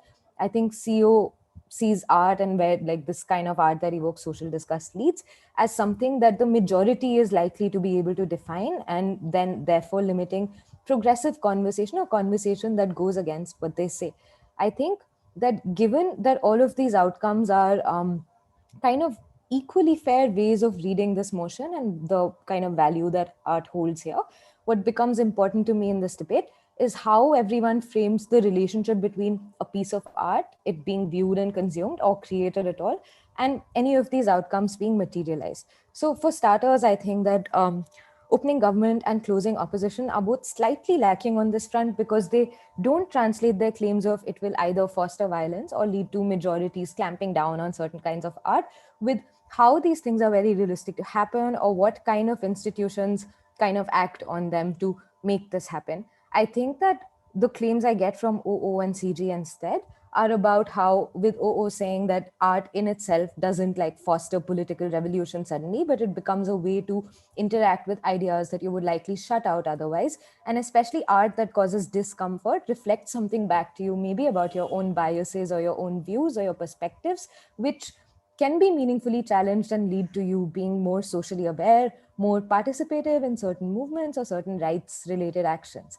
I think on the other hand, Closing Government talks about how disgust is something that limits meaningful engagement, and you're likely to reject the kind of message that you get out of art if it gives you a feeling of social disgust within you. The reason I think that in the end this CG claim wins out over what OO is also trying to pitch is that I think they ground it in this idea of like a certain trajectory of rights, so parallels such as both freedom of speech and just laws in general against things like murder become kind of useful in the way that they wield it here. And I think they're able to show that the kinds of choices that you make to censor this kind of art are already choices that you make in other places as well, which means that there is a reasonable scope of regulation that is enacted against things like speech. They also talk about how that is forced to kind of have a certain degree of consistency to it so that it's not blanketly used in ways that are very, very, say, abhorrent or exploitative when regimes change or when new states come up and they want to kind of push their will on people because of things like judicial systems. And I think when they say that, Closing Government becomes the side in this debate that is most vividly able to paint to me a picture of what this art could look like. Why, if you regulate it, you are kind of, whether or not it's a good or bad outcome because of external parameters, you're kind of only registering democratic consensus around it, and why you're not likely to be able to, in every instance, use it to police minorities. So this is a very like short summary of things I observed in this debate. But for me, like I think these are the kind of key priorities along which I saw this debate. Uh, I'd be happy to, I mean, if that's something that works, if anyone has any like strong doubts about this or something, please let me know. I'd be happy to kind of clarify. I've tried to shorten this and make it easier to kind of uh, understand, and so that you don't have to be familiar with the format at all to follow what I'm saying. But I apologize if because of my own kind of biases or limitations, I haven't been able to make it as clear. So if anyone wants me to add something or if there's anything that has been missing in terms of clarity, do feel free to chip in.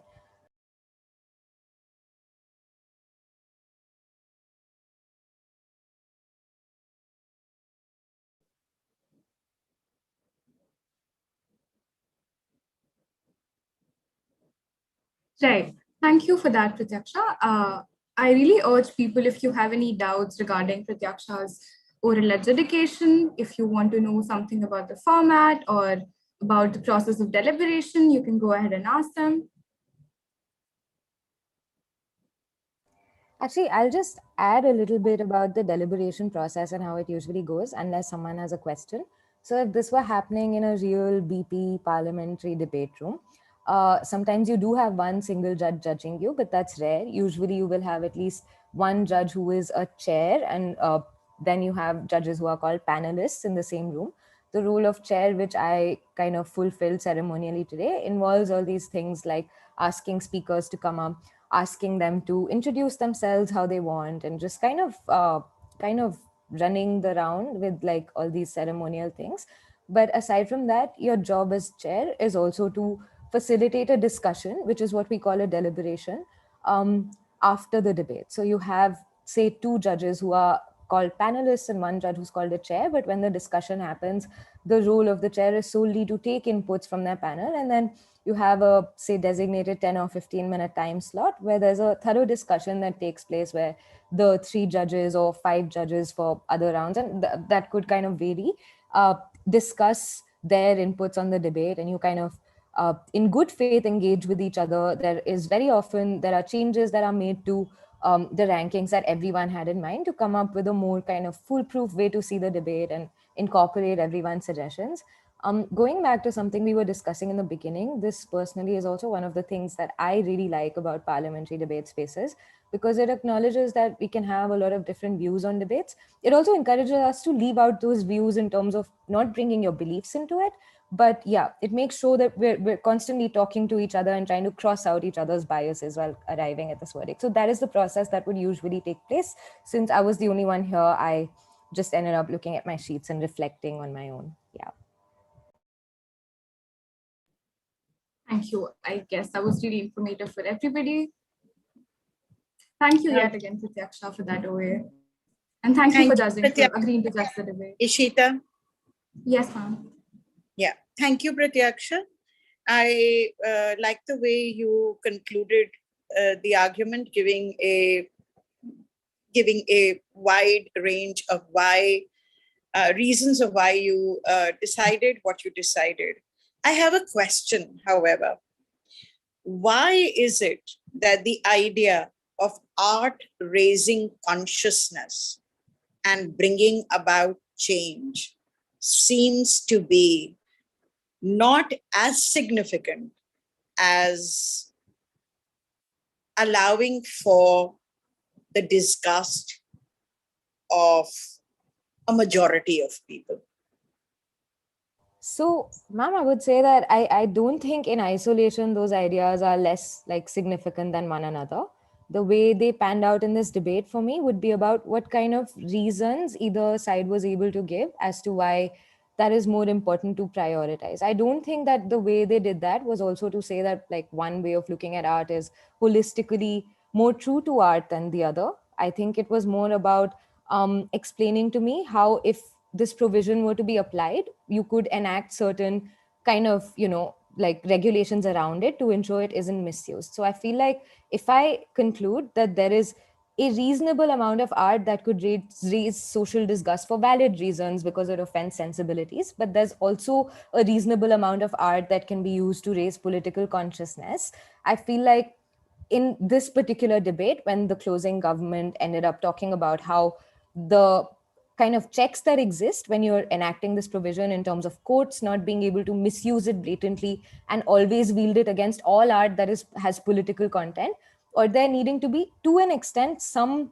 answerability wherein you can say that this is the very specific sort of social disgust that's being caused, or this is how this piece of art is actually leading to someone being incensed, or like has like some tangible effect, and that there needs to be kind of a consistent application of these provisions. I feel like what that ended up doing was convincing me that if this were to be implemented the way the closing government is saying, in light of this disgust engagement thing they say, I can more realistically visualize it. So for me, it wasn't seeing both or either as a less strong claim, but to what extent those claims seemed viable to turn into policy based on what either team said in this particular debate. I do think both are really potent ideas though, which is why I did appreciate like those two sides and how they chose to engage with this debate. So let me take it one step further and ask you that, and also ask the debaters, the panelists, on both sides, because I could see that there are points that they are making, but I did not think that there were sufficient examples. But I will give you a very simple one, okay? The dress code for women, maybe 50 years ago, or even 40 years ago, may not have, envisioned women wearing clothes. Who is unmuted? Can you unmute yourself? Who's this? Vaibhav, can you please see as co-host and you can mute them? Please see who's unmuted and mute them. Yeah, I'm just trying to figure that out. Yeah, it's done. Yeah, okay. So why I was saying this is that I didn't think that sufficient examples were given. But just suppose you look at dress codes. Just suppose you look at very simple things like dress codes, that women at one time were not even expected to wear salwar kameezes, and the majority dress code was sari, and there was disgust even for a salwar kameez. Then there was disgust for jeans. Okay. And then there is a question, why should you not dress like this? So in a particular community, a very small community, and there is a disgust about not eating or people eating non-vegetarian. And they are a very small group, but they're a very influential group. So they would like to have laws according to that. The idea that women will work outside the house, and that that they should be educated. At one time, women were not supposed to be reading, and when Rasundari Devi wrote her Amar Jivan, she discusses how difficult it was for her to learn, because she had to literally learn from her son's books. She used to take out the pages and read from that and learn from that, and that is how she started reading.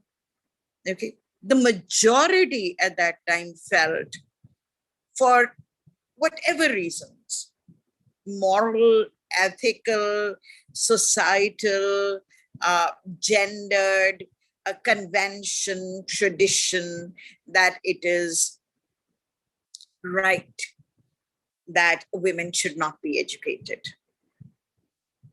And there was a disgust, even a horror, that women would be educated. And I'm talking about as late as 1885, 1890, I'm not even talking about very early on.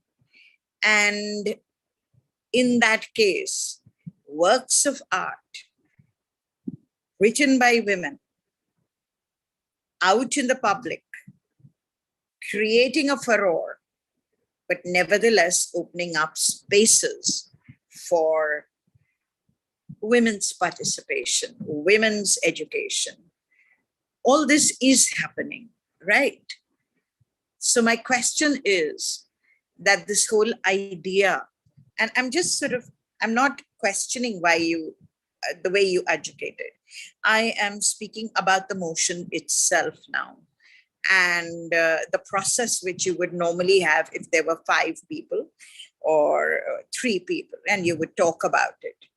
How would you then look at the motion itself and how it was presented by the 2 groups? It is just to further this discussion.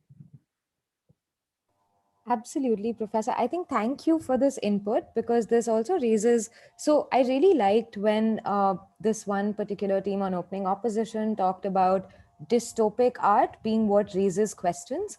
So I would think that that's a good line of inquiry to tap into further, and to think about what it is about discomfort or disgust that could actually translate it into the kind of political sort of just feeling that you talked about right now. I think that it would be interesting to not think about disgust as something that's very static, which I think on their part, the closing government did try to do, to try and kind of think about like what constitutes that disgust and why it is valid or not valid to act on it. Because I feel like that would lead to some of these important conversations on why it is that just dislodging of privilege or challenging power from like with groups that already have held that power historically always does evoke that kind of discomfort in some ways. So I feel like rather than leaving it at a somewhat sort of static place of disgust being something that's very intrinsic or individual, I would think that there is value to having this exact conversation about why disgust is something that has political balance and why historically it has been something that has been useful to be able to point out how powerful groups kind of hold on to their power. Because I think you're right, there's always, in my understanding, also been so much resistance to social change, and that could equivalently be where this disgust comes from. So I think a good way to probably think about this or approach this, both as speakers or as judges, in my, of course, limited understanding, would be to try and not think about art and social disgust in very static terms, but think about social morality as something that changes on either side, and how before it changes, basically attitudes towards these things are just reflections of attitudes in society. I think that would do a lot to strengthen the claim that people who can actually kind of control mainstream sort of ways of interacting with art and things like that are overwhelmingly people who control popular sentiment. And so I think the conversation then, in my understanding, would end up being less about what is a majority, is it a social majority or a numerical majority, and it would end up being about public spaces in general, and how conversations around things like gender or other like just progressive politics are just harder to have, and how institutions have problems of representation and things like that that make these conversations harder to have. So I would try to look at what it looks like at any moment in time to legislate this into policy, and then try to materialize some of the outcomes around it. Because I feel like, just as you were able to with all the things you spoke about, that adds just a lot of dimension and clarity to what we're talking about here. Those are my 2 cents. If anyone else wants to add, feel free. Thank you. Thank you, Pratyaksha. I think that is very, yeah, that is true.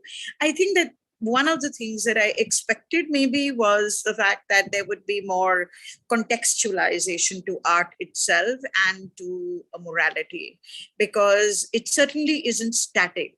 You know, I mean, let's look at various trends that are there. At one time, you could not cross the seas. Then came a time when it is significant to cross the seas and find a better life.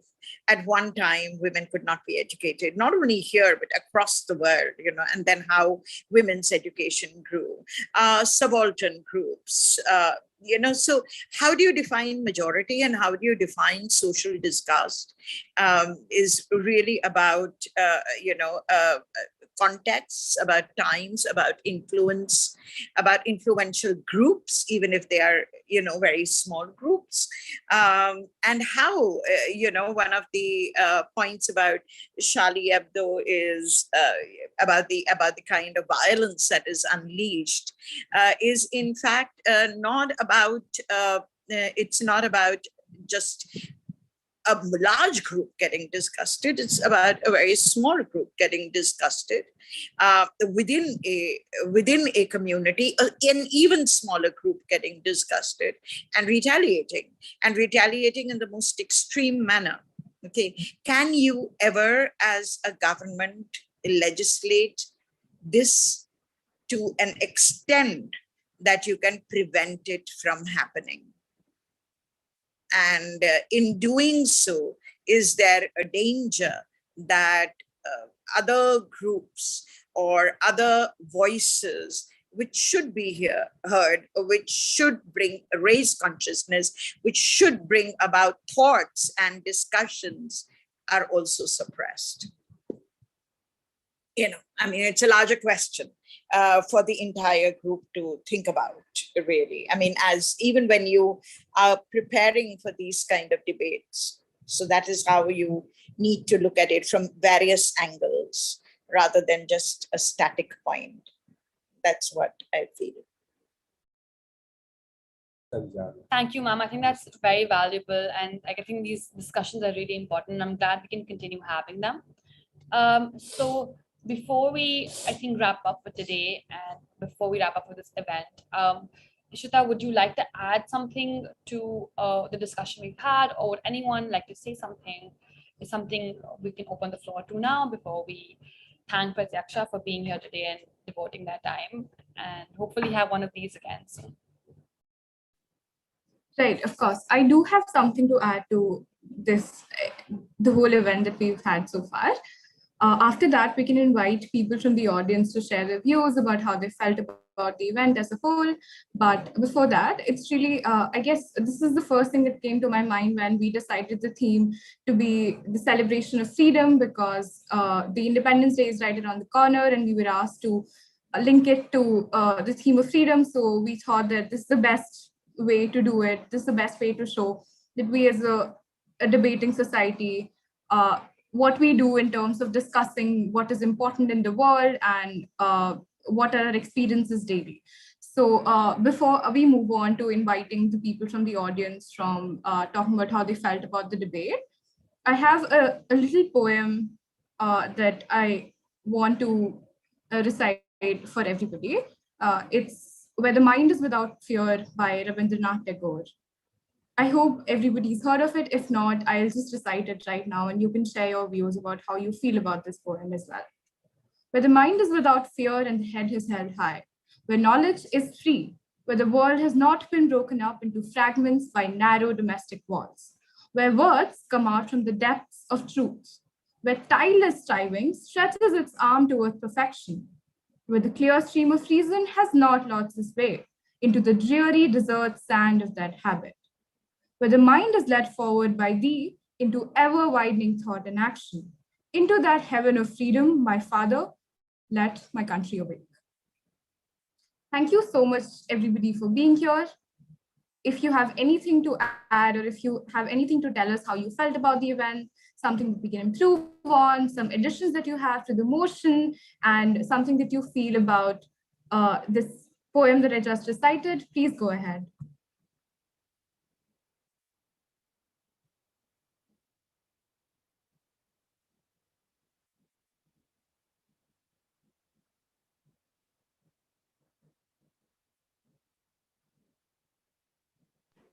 Anyone from the audience, from the participants? I'd like to say, like, it is a beautiful recitation. Thank you, Ishita, for doing that. It was quite moving. Can you you're not very audible. I said I was just thanking Ishita for that poetry. It was quite moving for her to recite that in this moment. I was just acknowledging that. Thank you, Ishita.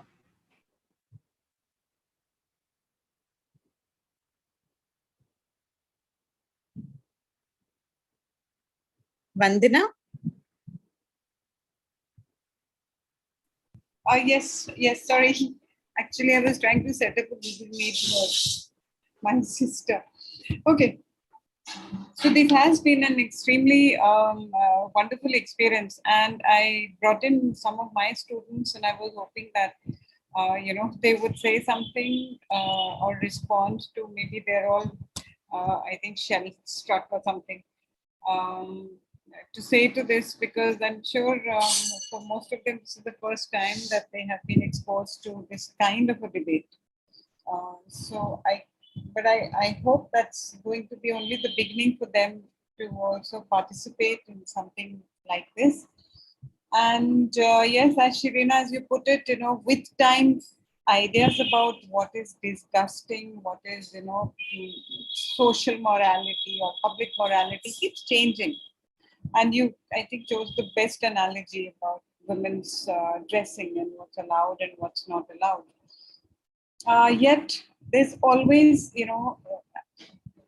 something like the people who are going to be the dominant part of the dominant group, or people who enjoy more status power are going to decide, what's right, what is wrong, and therefore I don't see a time where there can be a kind of a live and let live kind of attitude. We can all keep hoping for that, but well, at the moment, I don't see it happening anytime soon, unfortunately.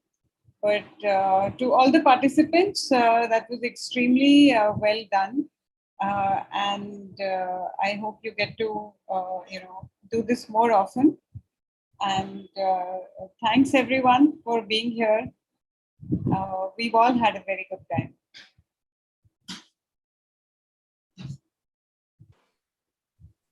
Thank you to everyone. It was Thank you, ma'am, it was a Vandana. very Sorry. wonderful debate. Sorry to interrupt. I didn't know you were going to speak, but it was a pretty good debate, ma'am. I enjoyed it a lot. And thank you to all the participants. Thank you, and thank you, Ananya. That was really nice. And I would like to thank everyone. I think that more discussions like this should take place. Also, preparations in terms of historical and social realities of various places in the world should enter your speeches. The understanding of topics like law and justice and fairness enter into any legislation and should enter into any legislation and jurisprudence, as they would say, and especially when it is a parliamentary debate. But it is interesting to speak, and I am just going to probably close my words and request Pratyaksha to probably give a closing point, because I love the way she opened the debate, that the debates overall are necessary. It is not about just taking a side. It is not about just speaking for the sake of speaking. It is an exploration of ideas, and it is as much about listening as about formulating and speaking, about building consensus and building bridges rather than walls. Because the crucial base of debates across centuries, and especially in India, in India, we had this absolutely phenomenal culture of debate. And you would have groups that would debate, and you would have philosophies that would debate. You would have Jains and Shaivs debating in the courts, and you would have, different groups of Buddhists debating, and you would have Vaishnava and Shaiv debates. So these were debates. Okay, and there were other debates between individuals also in the ancient world. And that has given dynamism, a certain dynamism to our culture. And as we move towards celebration of our Independence Day and about our freedom, the freedoms of thought, of humanity, of reaching out, of understanding, of action, of speech is an integral part. A freedom through which you build consensus by hearing others and speaking your mind. And I think that without these conversations, without these debates, without these discussions, it becomes very limited. So the goal of a debating society, as well of debates in every forum, anywhere, is about reaching out, about hearing, about holding hands, even as you may have ideas which are very, very distinct and different. And with that, I will hand over to Pratyaksha maybe to and Mozen to give their closing points.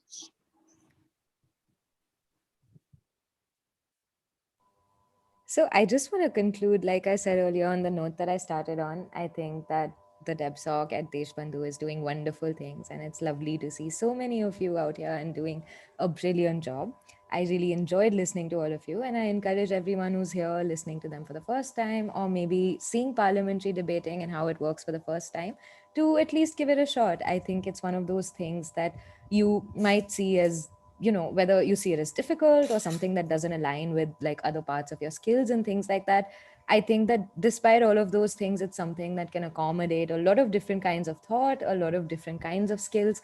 So I encourage all of you to try it out. And I think that you will have a really wonderful environment, a really kind of encouraging ecosystem to try it out within with this DebSoc. So thank you so much for having me. It's been a great experience. And I hope that all of you will continue to engage with at least some of the things that we prioritize in spaces like debating, like your teacher also just told you. So yeah, it's been great to be here. Thank you so much. Thank you, Pratyaksha. Thank you for being here, and thank you for doing us a huge favor by enlightening us, I would say, after this debate. And I think with that, we should close this event and hope to have some more in the future, because I think that the path that the DebSoc is taking is a great one, and I hope to continue having these discussions. Thank you.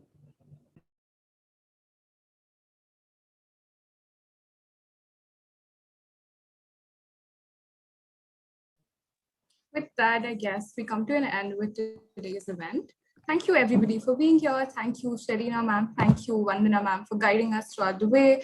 Thank you, seniors, for taking out time and being here. Thank you, Pratyaksha, for judging the debate.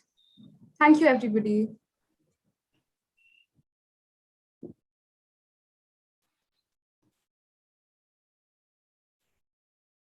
Okay, bye everyone. Take care. I'm closing the Thank you so much.